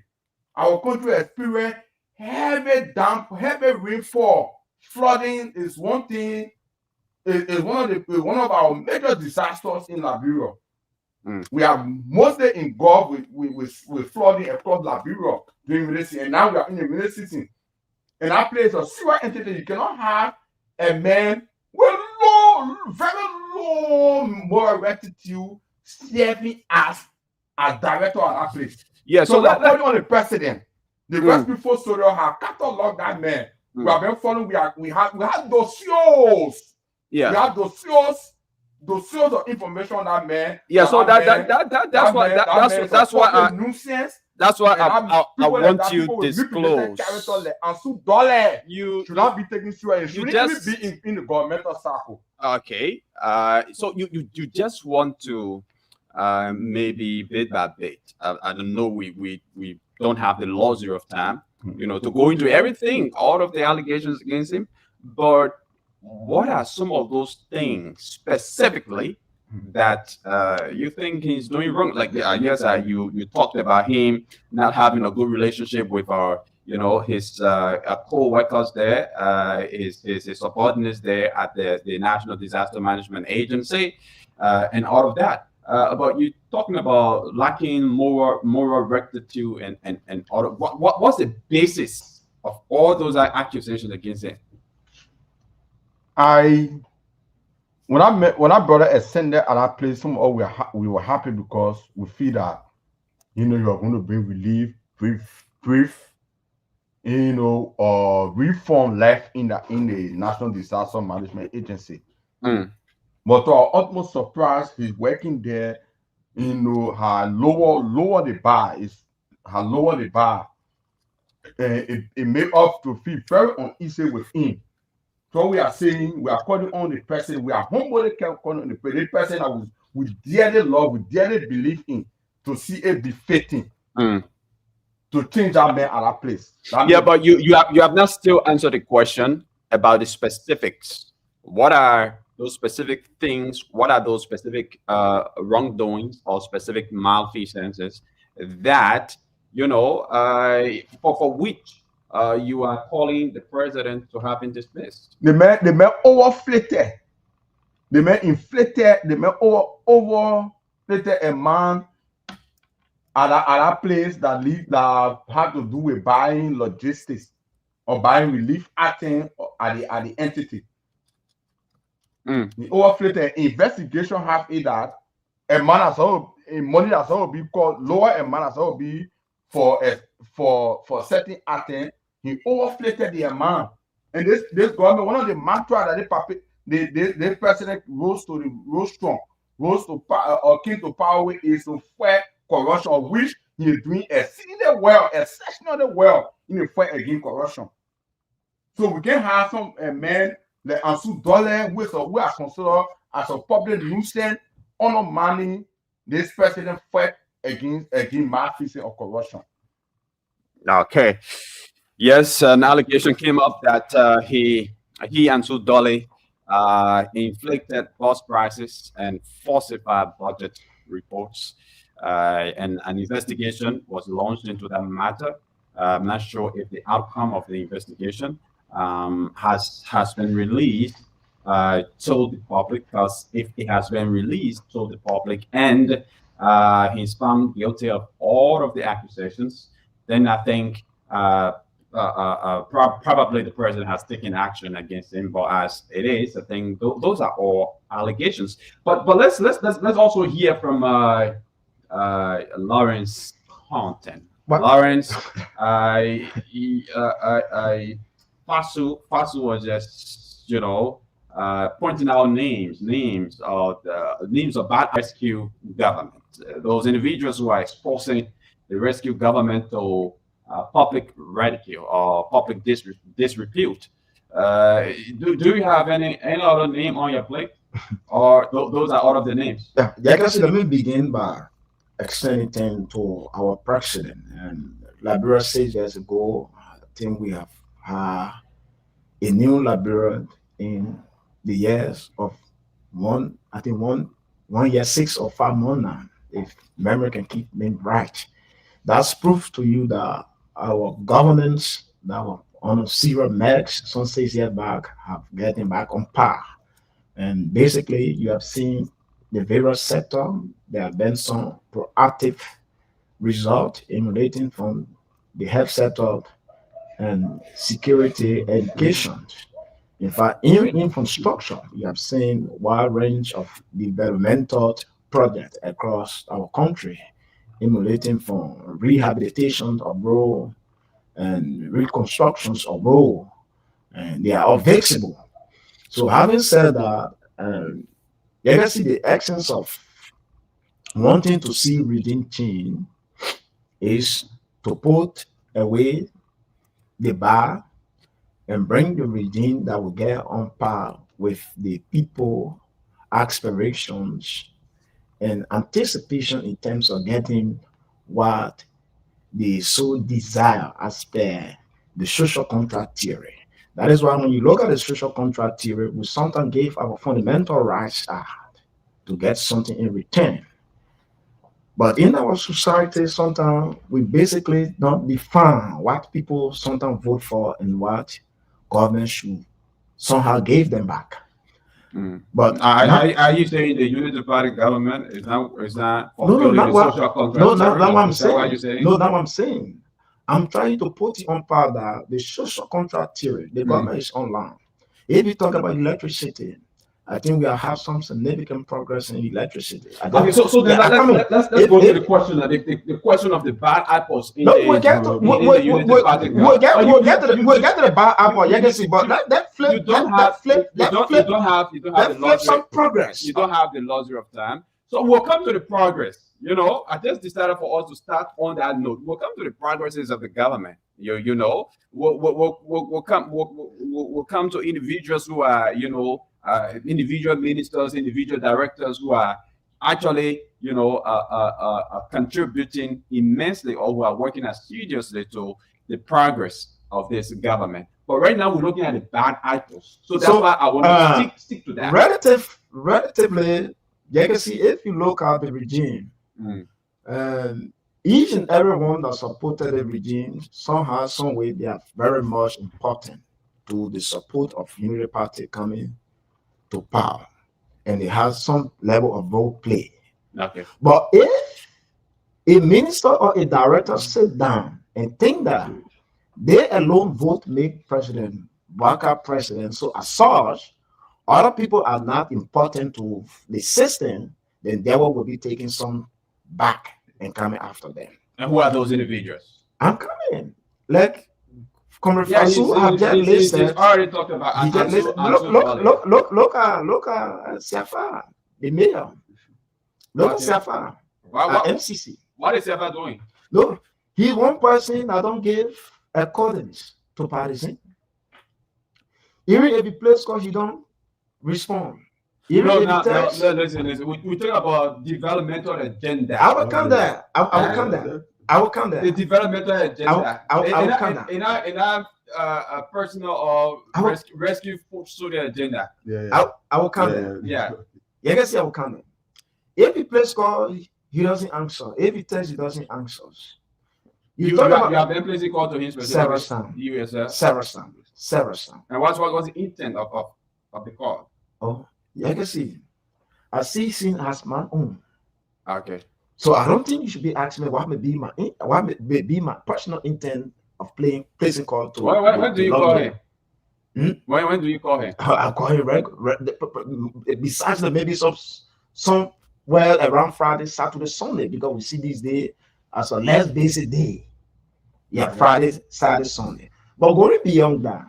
But does he have your personal number that when you call him, he will see your name to say, Lawrence Content is calling. Each and every one of them, each and every one of them that are in the circle of government, we have their contacts. We interface with them. Yeah, I know you have their contact, but does he have their contact? There's the how am I been calling them? How am I been texting them? With my phone, they going with the text. With my phone, they going with the text. But going beyond that, the list of names are many. You saw the actual situation. Answer my question. No, I'm coming to it. The intent of the call. Yeah, the intent of the call. No, it could be other party related issues because I see him like my own as a party executive. So he answerable to me. And that which I will not give you substantive duty. Why am I been calling for? So you've been calling for party issue, that's what I'm saying. Not development issue. No, development issue is key because we promised that we gave our words to the Liberian. No, development issue is key. We gave our word to the Liberian people that we were coming to transition this country from where we talking about bad apples in government, and then you are calling out Siafa Charu, the mayor of Monrovia. That would mean to me that he's a bad apple to you, and the basis for which you are giving for him being a bad apple, I think it's not a genuine basis. You can see. He said the basis I'm not giving the basis because according to you, you've been calling him and he can't answer, so that will mean bad apple. That is not the issue. Not just then answering, but if you hold it as a father, since he is not answering, so I'm holding it against him as a bad apple. That take a little bit. You can see. That take a little bit. Yet at Siafa sitting now at MCC, he never got the job on the basis of CDC appointing him that. That's the very first thing. As a good investigating general, you should be on the register. What makes Siafa a bad apple? That is why I told you he is not in line with foot soil. He is not in line with foot soil that make the rescue missions. He is not answering. Besides that, you don't run an entity based on what you think you want to run it and bringing people who you think you want to bring when other food soils are out there vulnerable. It is not all about job. You can see. That's why I sometimes fry at people who sometimes think that when young people come and give our grievances, their desperation is all about job. It is not all about job. You know how many young people outside there that are not going to school? You know how many young people there that need other means of getting innovation in other capacity? It is not about job. Government is a very broad spectrum that create a lot of opportunity for young people. So once you see young people come and give grievances on radio, the secret shouldn't be that desperation for job is high. You should build that capacity in other form and manner that society will be able to absorb them. But we will sit and look at them and think that they are not important to this very system that we brought. And as such, we stand to them. Okay. So all I've gotten for you, two things I've gotten for you. Why Siafa Charuk is a bad apple. He has not been answering your call. Number two, he's not been paying attention to the rescue force soldiers, maybe in terms of maybe giving them jobs and all of that. But let's see. Are there any other bad apples that you want to mention? Yeah. I thank you very much. Like I told you, there are many, but we need two. We need two. Yeah, there are many. But today it's a series. We are on a. I beg you, just do it fast. Just get five. No, will not be. You know, it's a series. So we say compile. No, our group is a reputable group. Our group is comprised of people with reputable character. We not just come to the media or Monday sacred media that is internationally listened to from people from around the world. Come with people need. USS said one person who is a public nuisance in this government is the current Minister of Commerce. Current Minister of Commerce. Very good. Madeline Dako. Madeline Dako said. For me, I do equal with some of us. So that the rescue force soldier, our mission is to protect the agenda. No, my colleague said. My Commerce Minister. No, my colleague is a party executive. Okay. What about you? I'm a party executive at the district level. All right. But for him, my colleague issued the party executive. I've been calling him. I've been calling him. Was just recently. He personally now. I'm not talking about other district leader. We settle school. Oh, okay. Yeah, we are just saying we settle school. On the settle school. You know, I must say I bash at him. Oh, okay. You had a little disagreement before. Yeah. Okay. So, but on the whole, in terms of performance-wise, the velocity mayor are doing well. Okay. Let's go to Madeline that goes at the commerce. Everybody are doing well. You know, the state of Moravia is greenery. You can see, you know, that greenery. You know, it look at Miami now. It look greenery than ever before. You can compare with Miami. You are not seeing that. That's all on the street. Sidewalk are being clear or marketeer. That show leadership from his office. Okay, but on the issue of relating to people like him that stood for the regime, you know, there have been some issues. But at least on my side, but for the broader spectrum, there's an issue. But on my side, you get problem with Savacharu. Yeah, for me, on my side, you get no problem. There's not an issue. Okay. Then you said Madeline Dako is one of the bad apples. Why is she a bad? The woman is heading a sector that is critical to the economic well-being of the Liberian society. They have to do with price control, the kind of goods that Liberian consume. Okay. And we have a woman who is in that place and harboring political ambition to contest. I'm told our investigative radar capture her political ambition in Grand Bassa. I'm told she want to contest in one of the constituency there. And she has a right to do that. That's all right. But without the president make it crystal clear that you have ambition, you should give way. Because there's a deadline. How is your ambition interfering with a work? The woman is not focusing on the job. Say the woman is saying, why have been the reform? The public side reform are taking place at the comment ministry. President are skyrocketing. Are you saying that prices?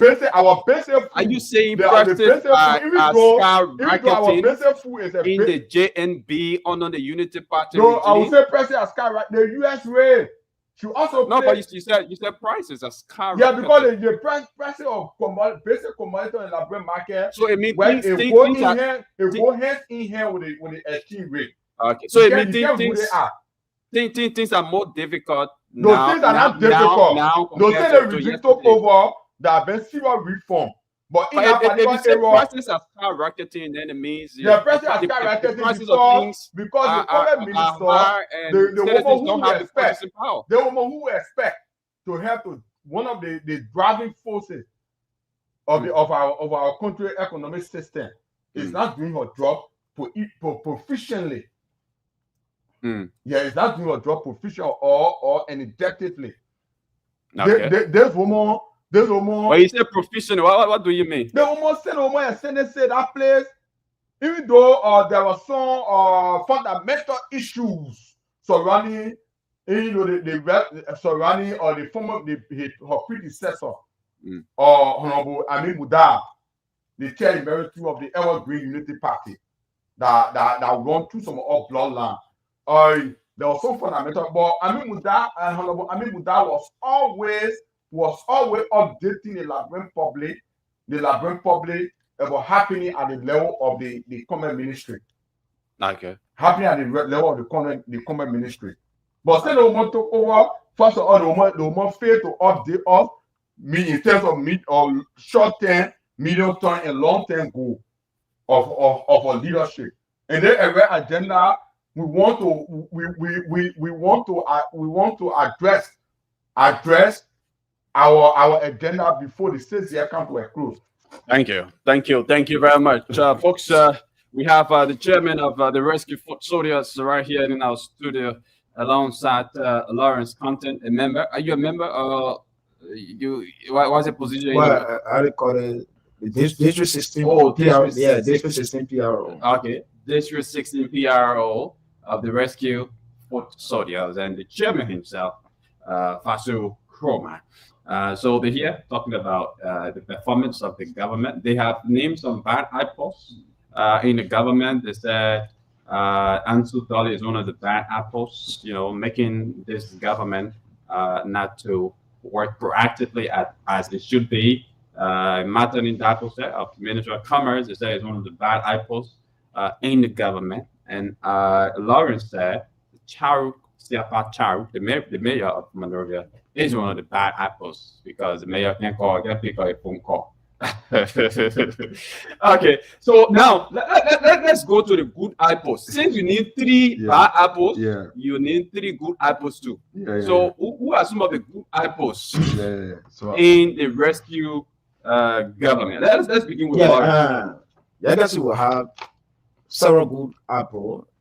Let me begin with the managing director of LPRC. I think Amos Twelve, 10 years sentence. I think he working, have proved many Liberians quite correct in recent time. I think the issue of petroleum since his sentence there has been stable, and inflation in all we have not seen it. I think he been doing impeccable well at the level of LPRC. So even if you look at the MCC, the Moral Consolidated School, and Honorable James Momo, I think he is doing extremely well at the level of MCSN. Yeah. You know about James Momo? Yeah, James Momo. There was a massive protest going on by students. He is doing extremely well.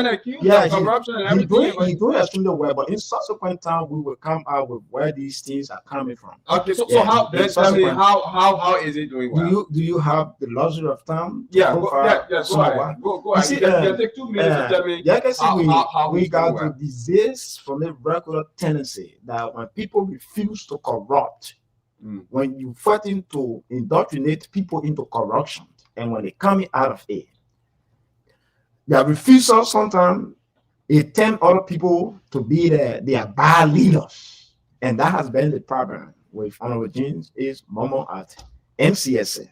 So when you have a leader who stands to transform a system that been filthy for more than 35-40 years, where today, even if you ever went there to assess the headquarters of that era, you will get to know that there is a modern educational headquarters. First of it comes since 30-some years ago. Go and see the inbuilt wooden plastic chairs students are using.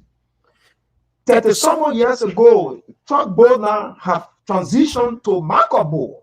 It was under the stewardship of Honorable James Moore. So if you come out to say there is a massive corruption at the level of MCSA, then how can Honorable Momo will be transitioning the system in no time? It can happen. No, I think you should be directing. You should be directing the money now to personal gain. So when people come out, leader fail to get themselves corrupt, then it becomes an issue that you think you can use the leader against the public that they are corrupt. So he wants leader that is tremendously working in line with the arrest agenda that have to do with education and that which we want to employ here. So if you look at another person again, then look at Honorable Sekou Kloma for post and telecommunication. NPA. Sekou. Sekou Kloma from post and telecommunication. Okay. When have you ever visited Postal Affairs? Postal Affairs from 4 or 5 years ago, that place was virtually dead. Virtually dead. Yeah. Very, very dilapidated. Even if you got it, you sometimes wonder as what if the public building. But none of his stewardship. Go and see Postal. Postal now have transformed. Since how many years? Are you aware?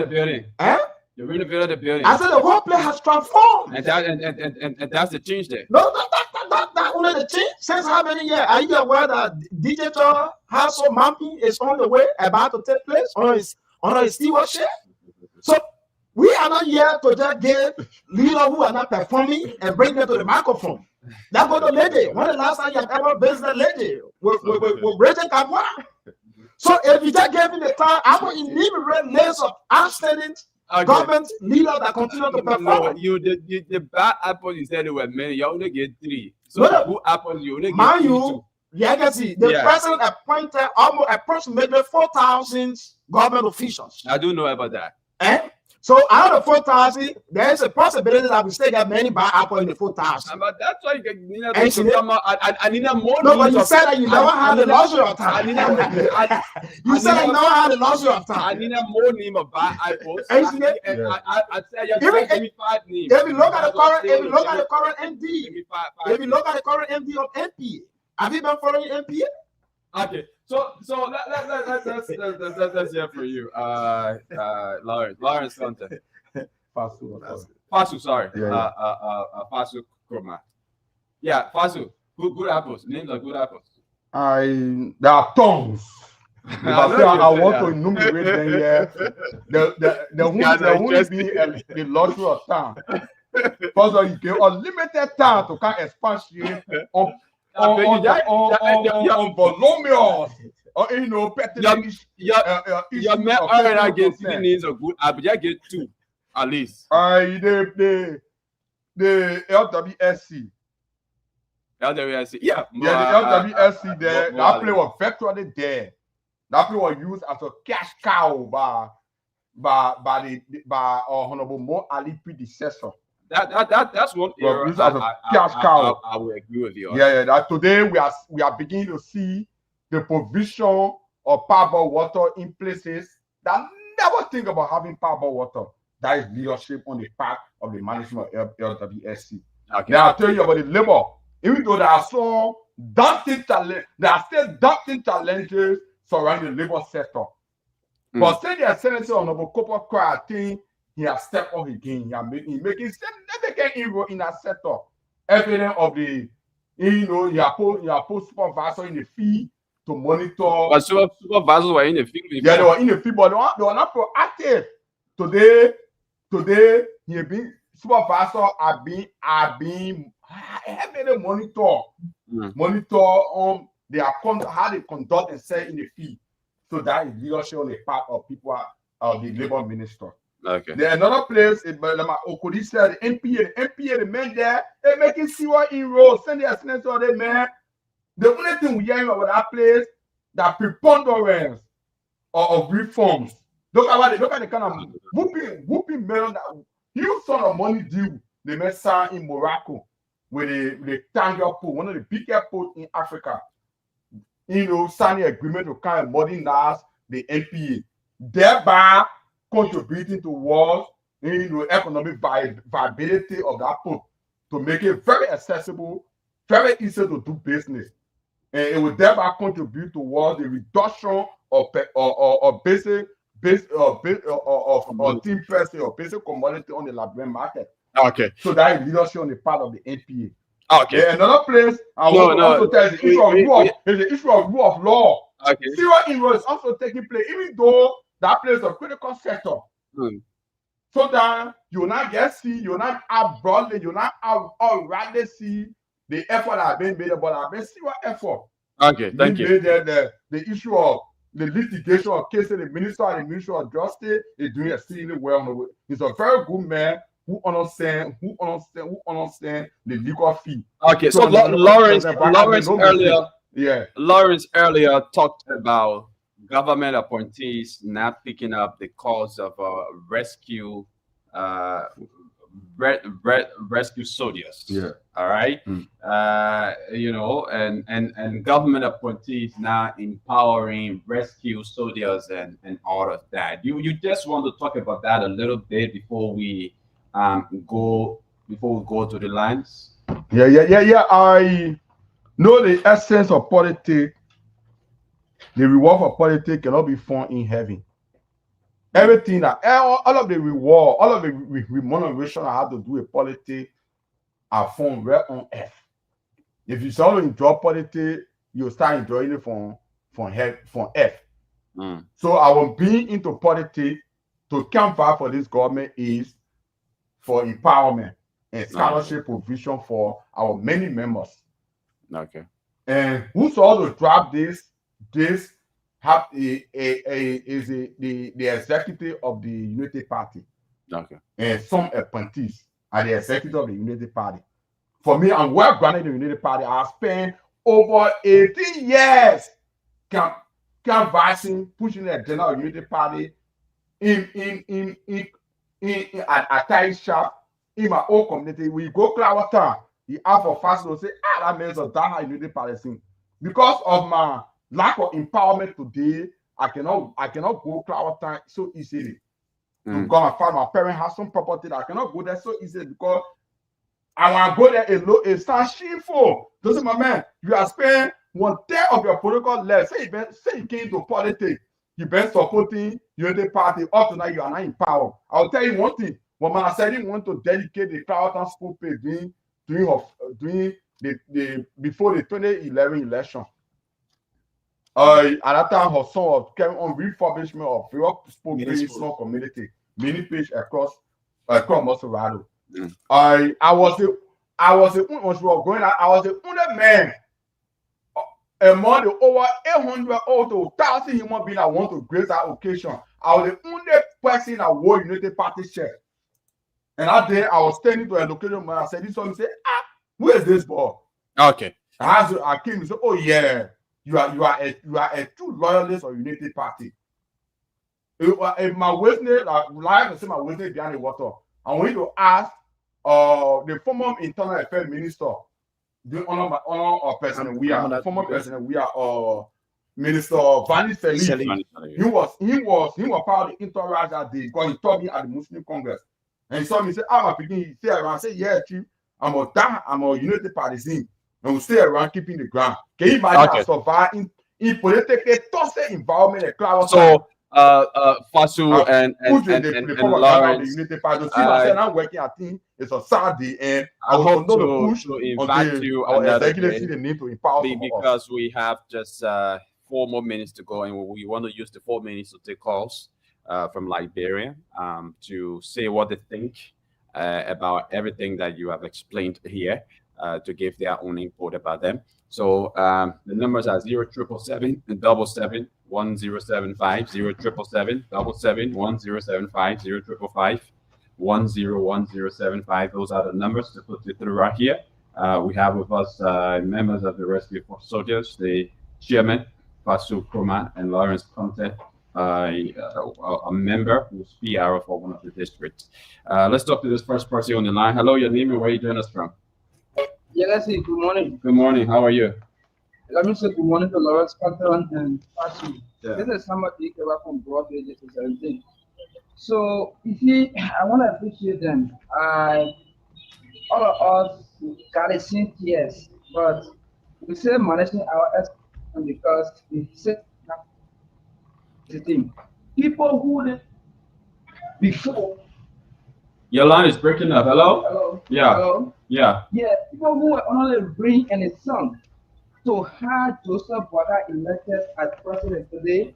When we call somebody, people on it, don't answer our call or say, my man, the way we inherited the country, you had to manage your expectation. Yes, we are managing our expectation, but I mean, to sponsor our child out, put data and test a part of expenses. So we are saying everybody not want job, but at least tell us that there are people who are there has to graduate. I'm one of them. Let me be proud to say this. But the issue is we bear with the party. Not everybody who call on the radio, for example, do the best people if they got at the top of bear with the institution. Thank you. Let's talk to another person. Hello, your name and where you join us from?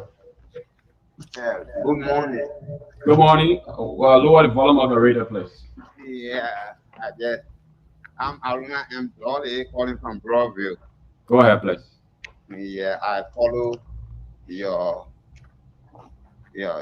discussion expeditiously, and just what I insinuate from them is that there are a group of job seekers who trying to find means to create. I mean, how you call it, man? A group of job seekers. We'll respond to that, legacy. You listen to the guys' elaboration. Okay. I think they were outlining about also there was no substantial evidence on whatsoever they claim as a man. Also came from a very humble background.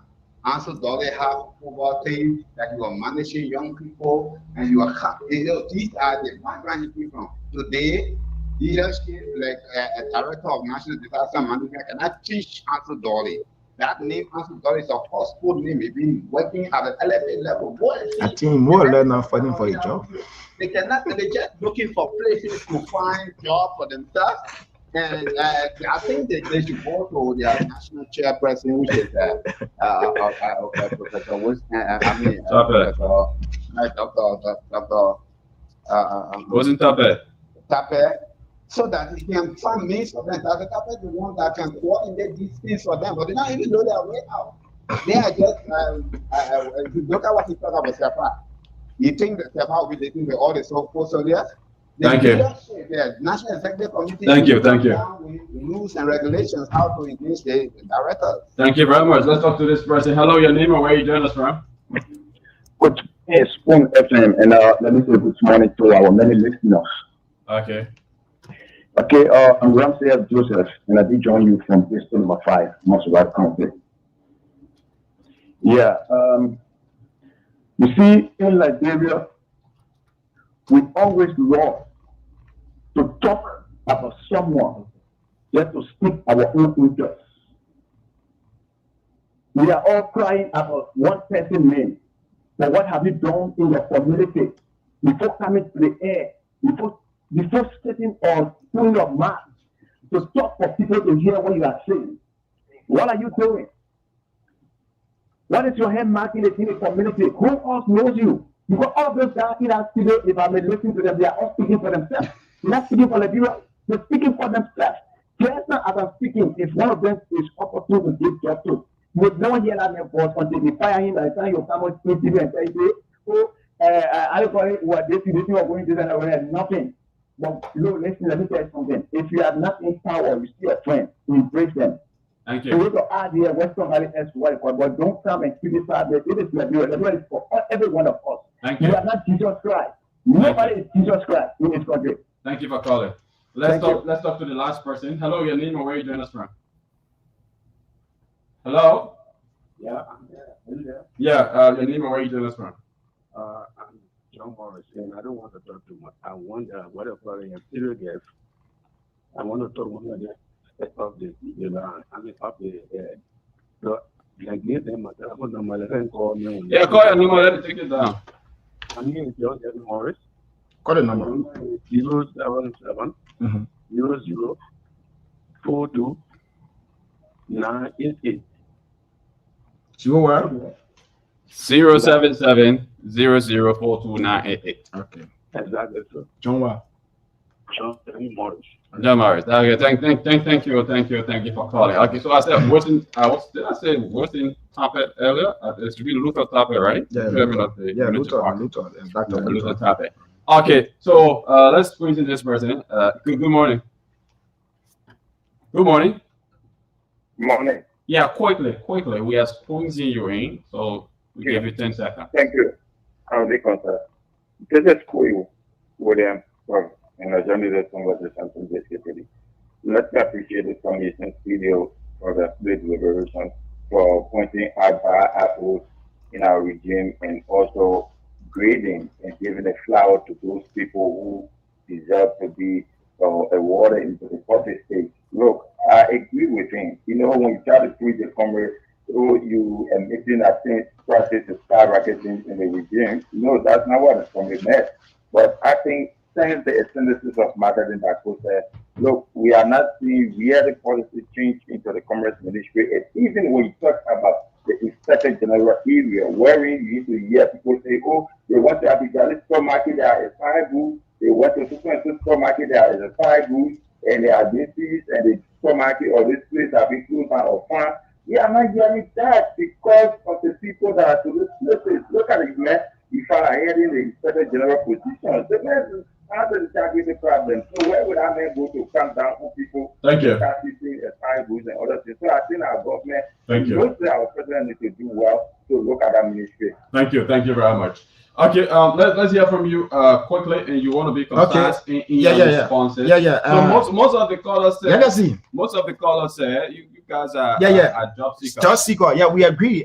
We want to hold on. We agree. We agree. If you look at Article 7, Section 3 of our Constitution, if you look at United Party Constitution, Article 7, Section 3 of our Constitution states, we agree we are seeking job. That is why I want to quote this part of the article very clear. So it states, Section 3 says, a member of United Party shall have right and entitlement, including the right to employment opportunity provided. Everybody can do I'm coming. That we are the argument. We not just jump for the blue sky. We are telling them that our party constitution gave up the right to seek for what they are talking about. So if the second quarter, who now is protecting a job, a national disaster, where in fact his bank, a boss are put on a serious bank losses, for which he think he bears. I think it's just quite unfortunate. But let me just conclude on this note. I applaud the Spoon family for their unique platform. We have started embarking on this. I think there has been our third appearance set or so. And by this week or so, we have 2 more additional appearances to put this throughout. We remain unresolved in engaging public official on this matter. Thank you. Let's hear Fasu. Fasu quickly. Yeah, I firstly think that me extend gratitude to the management of the Spoon FM family for affording all this glorious opportunity to come and mount your sacred platform. I think I listened to most of the caller, except maybe the other guy, who benefiting, who getting at the, from man, who the disaster management agency. So people that I would give them relevant. But not sure, I think there are some executive committee members of United Party. I think one or 2 persons who is a bit relating, and this is always around because the headquarters of the party, is a nucleus of any political party. That where all of the planning for your political strategy can come from your planning of the political strategy. Okay, Pastor, you have to be brief, or we go. Yeah, not sure. Our core is we are many in the institution. We have many of our members across the country in Nimba. When Nimba, our members there are not feeling satisfied with the way things are going. Okay. So livelihood. So we are calling on our executive. We are calling on Dr. Tapper to talk to the police. Thank you. At least somebody that can listen small. Thank you. Talk to the police to see if they Thank you. In the direction of post-soldier. Thank you very much. And we have to go. Thanks for coming. Hope to have you here another time. Fasu Kroman, chairman of the rescue Fort Soldier, and of course we had Lawrence Conte, a member of the Fort Soldier and PR of one of the districts. It's been a wonderful presentation here. My name is Yekezi Zuobel. Join us on tomorrow for another very, very fascinating and informative edition of the Today Show. Bye-bye.